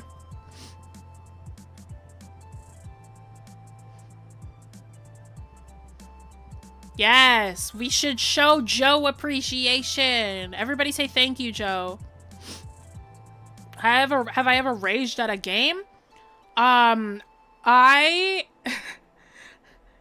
Okay, this might make you all see me in a very different light. I am a very competitive and very toxic video game player. So I refuse to play a lot of competitive games because I don't want people to see that side of me. So I felt really bad one night when my partner was like, hey, Jess, can we play, like, air hockey online? And I was like, are you sure? And he's like, yeah. And I'm like, I'm really competitive. I get angry really easily. Are you sure? And he's like, yeah, of course. It's like, I really love air hockey and I want to play a game with you. And I was like, okay. We have not played air hockey since that night. I am a very toxic game player, so, like, I just do not like playing video games with other people. So yes, I have raged multiple times at games. Like, I'm not loud kind of rage. I'm kind of like a silent sort of anger that's very, like, passive aggressive, which personally I think is worse. So I just stick to Animal Crossing. That's real. Answers my question, yeah. Thank you for all the thank yous for Joe. Yes, excellent. Chat, what's your favorite Ghibli movie? Seething rage, I get that. I am amongst my friends, I am known for harboring a seething rage, yeah. Why am I getting a pain from my non-drawing hand? Maybe your shoulder's at a weird angle? Howl's Moving Castle is a good choice. It's very, very true. There he is! That's my partner! Hello, Crow. Howl's Moving Castle is an excellent choice. Spirited Away is my favorite. Let's go! We should play Phasmo? I've played Phasmo. Phasmo is not scary to me, so I play it just for fun. Nausicaa's an excellent choice. Just knows my favorite. Yeah, your favorite's Howl. It's like, because every time that I ask you, it's either Howl or Mononoke. So I don't know what it is right now. I only watch Spirited Away and Mononoke. I like Mononoke more. That's fair. I have a huge love of Spirited Away. That's my favorite one for sure. My favorite's Ponyo, also an excellent choice. It's Mononoke. It's okay, because last time we talked, you said it was Howl. You were like, we watched Howl's Moving Castle, and you were like, you know what? This one's my favorite. I'm like, that's great. And then we watched Mononoke again. You're like, you know what? This one's my favorite. I'm like, that's great, babe. And then, like, you just go back and forth between them. I never know. Mononoke's a good one. Tales of Earthsea? You like Tales of Earthsea? Really? That's a first. My headphones, thank you. Ghibli, Ghibli. Ghibli. Should do a favor, like 8 cows and a possum stacked on top of each other on top of a really old tree in the forest, throwing rocks at you and eating chocolate chip ice cream. I would wake up. Def did not watch Howl and you said, you know, I think like Mononoke I even have a poster. You know, that's fair. But it switched around from time to time. You cry so hard, it was great. Oh, Grave of the Fireflies! I watched that one on a road trip. That one also made me really sad. Tales of Earthsea hurt me. It hurt me too. We watched it together. Tales of Earthsea hurt me too. Thank you for the $10 dono, Sue. I appreciate it. Castle in the Sky or Kiki's Delivery Service. I have a couple of friends who where Kiki is their favorite. Castle in the Sky is amazing. Kiki's Delivery Service is so cute. I love Kiki's Delivery Service. What would you do if you saw a fluffy snake? I've seen a couple. But it's just sea snakes with algae on them.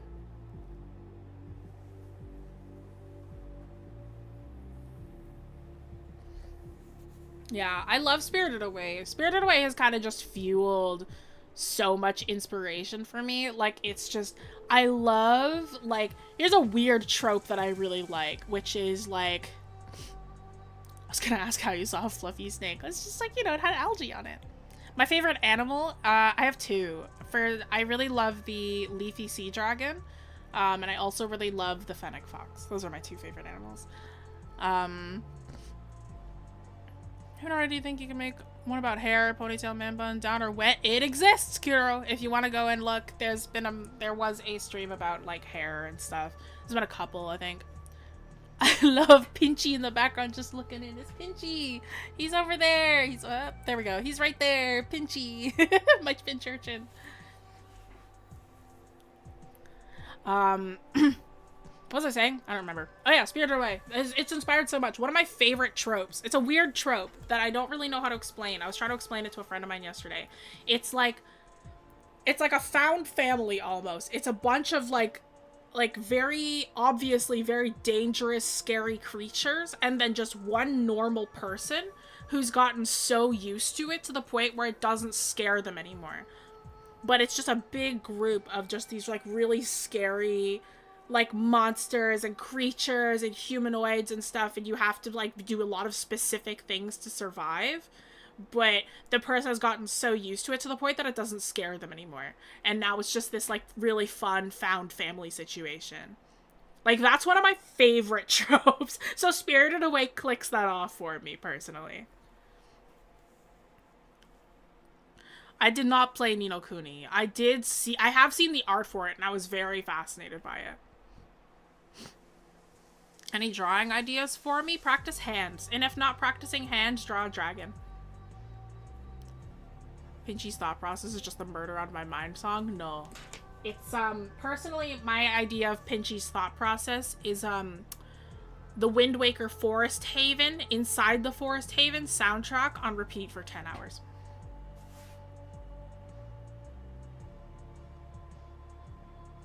It's kind of like Alice in Wonderland a little bit. Yes, yes, exactly. I love Alice in Wonderland. Thought I heard someone outside. We'll go check. Go greet them. Go say hello. The wall people are trying to say hi.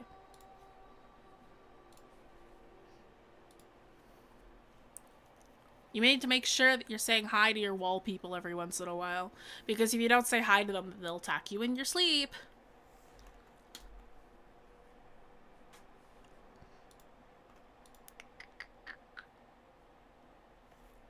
Oh gosh, why is my stream preview so behind? There we go.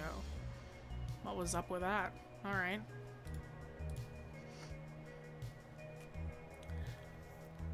Sounds like Arietti's plot? I wouldn't think so. No, Arietti is very much like... See, I love Secret World of Arietti, but that one was not one of my favorites. Like, I do love Arietti, though.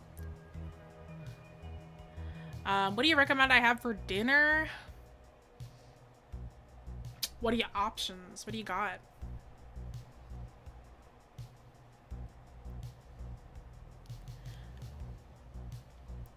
I heard the song Habits, my favorite song. By who? You can't just tell me Habits.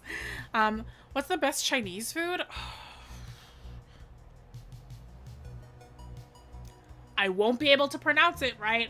I'm just saying. I mean, I love kanji because I love like my like century egg kanji because that stuff's just good. Like preserved egg kanji is just so good. I love jangfun. Like I'm so bad at pronouncing it. I'm so sorry. My Chinese roots are failing me right now. I love like the rice noodles with like shrimp in the center. Like I love it when there's shrimp in the center. Shumai. I love shumai as well. That kind of like meat. That's also really good. Genevieve Stokes. Don't know that one. Here, I'll give you a song back. My personal favorite song is The Rifle Spiral by the Shins. That one's my favorite song. You can go listen to that if you'd like. But as of lately, I've been listening to Okay by Alice in Wonderland.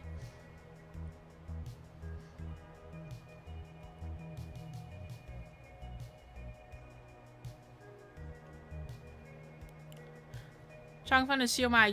Yeah! See, that's the spelling. I don't know how to pronounce it. I'm really bad at pronouncing them. I'm so sorry. Listen, I take more, I like identify more with my Filipino roots more than my Chinese roots. Favorite comfort thing to draw? We know. I draw corn all the time. Like, that's just kind of like a thing that I do. You can always tell what I'm obsessed with at the time based on what I try to draw for stream. Like, if it's like something where it's like not character specific and it's like, oh, it's like it's like whether it's this type of outfit or whether it's like this place or something, you'll notice that I'll just sprinkle my own characters in there just to make it interesting for me.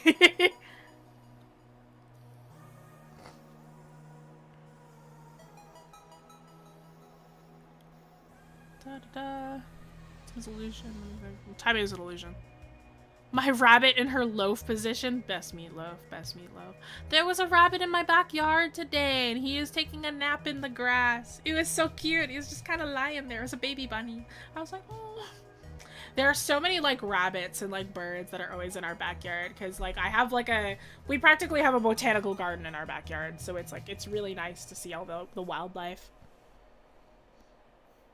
Have I seen Bluey? Bluey is like the show that my partner and I watch all the time.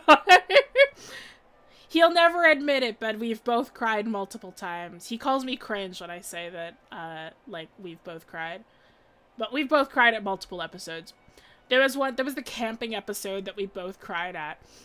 And he was like, are you crying? And I was like, no, that's cringe. And it's like, that one made me cry so much. Bluey is so good. Do I like drawing pads or traditional? I love both. I love traditional work. I love digital, but I mostly work digitally nowadays. Camping, that one hurt me. It hurt me too, right?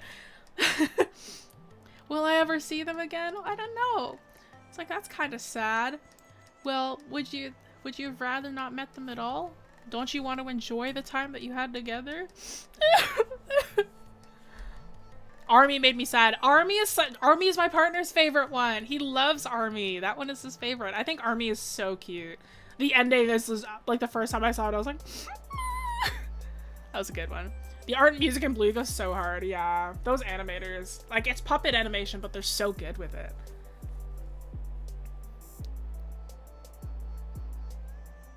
Rusty said Jack was good at playing, even if not at school. Crying.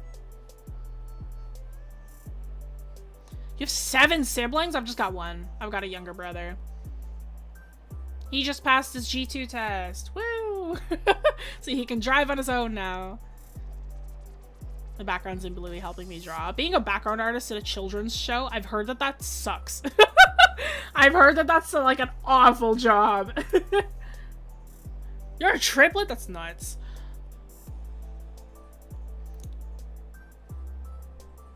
I have 10. I have you beat. What is with y'all and having more than 3 siblings? I knew one girl who had 15 siblings, and then everybody else I knew had like 4, there was 4 of them or less.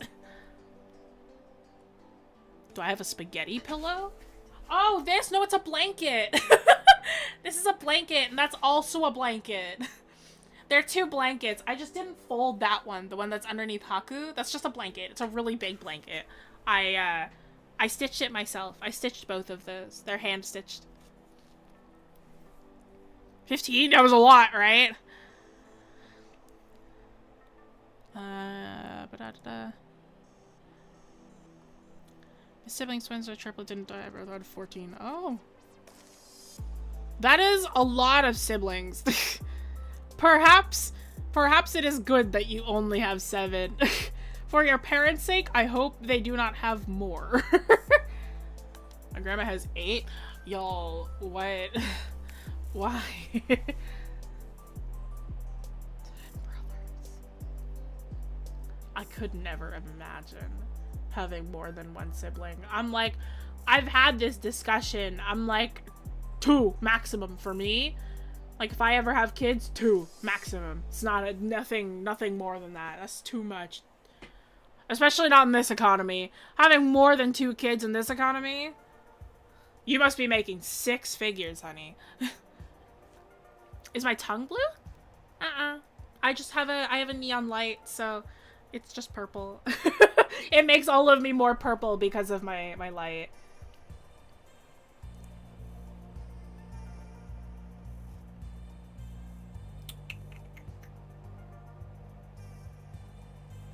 And who am I? My brother? No. I have 1 sibling. Me too. I've got 1 sibling. That's all I need. I don't want any more. I have 1 sibling heading to college this August. Well, congrats to them.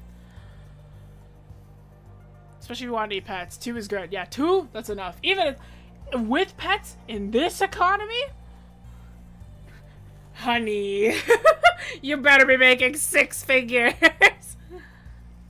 I have a Maine Coon named Freya. I love Maine Coons. They're such cute cats. They're huge.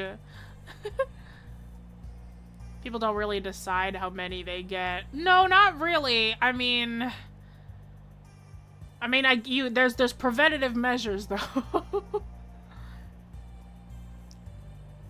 All right, y'all. That is 7 o'clock. Thank you all so much for joining this stream. I don't have like ads that go up over top of my camera, but I can just read them out loud for all of you who, you know, Really liked the little sketch that I did in the beginning. I'm sorry that I couldn't do more. My hand was not doing great. It's still really not doing great, so I'm just not going to draw for the rest of the day.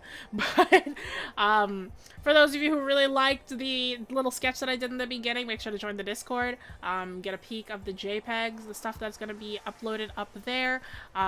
Those will be available for you at that point. If you want any of our working files, you're going to have to become a YouTube member, Patreon member. That way that you'll get stuff with layers. You'll be able to see my layers. You'll be able to see the other streamers' layers, right? How they work. That sort of fun jazz. And if you'd like to be taught by me or any of the other instructors, if there's any of my students in chat, they've already seen this face probably too many times. So if you'd like to check out the classes that we offer, we also have camps going on at this moment. I'm currently teaching comics and manga camp. We just finished week 1. Week 2 will be starting next week. But there are tons of other camps that are still available for the rest of the summer if you'd like to check those out. And then we just have normal classes as well that will be running that are running throughout the summer, and then we'll continue to run in the fall. Next week for stream, you will have Josh on the Friday. He'll be teaching you guys the 12 principles of animation. This Sunday, you will have Iggy. Iggy's going to be teaching you guys some digital art tips. So he's going to tell you guys his favorite tips and or tricks for digital art. So but yeah, I hope you all have an amazing rest of your day. And thank you for participating in the AMA and just chatting with me, to pad out time for the rest of the stream. All right, I'll see you guys in a couple of weeks, and au revoir. Bye-bye.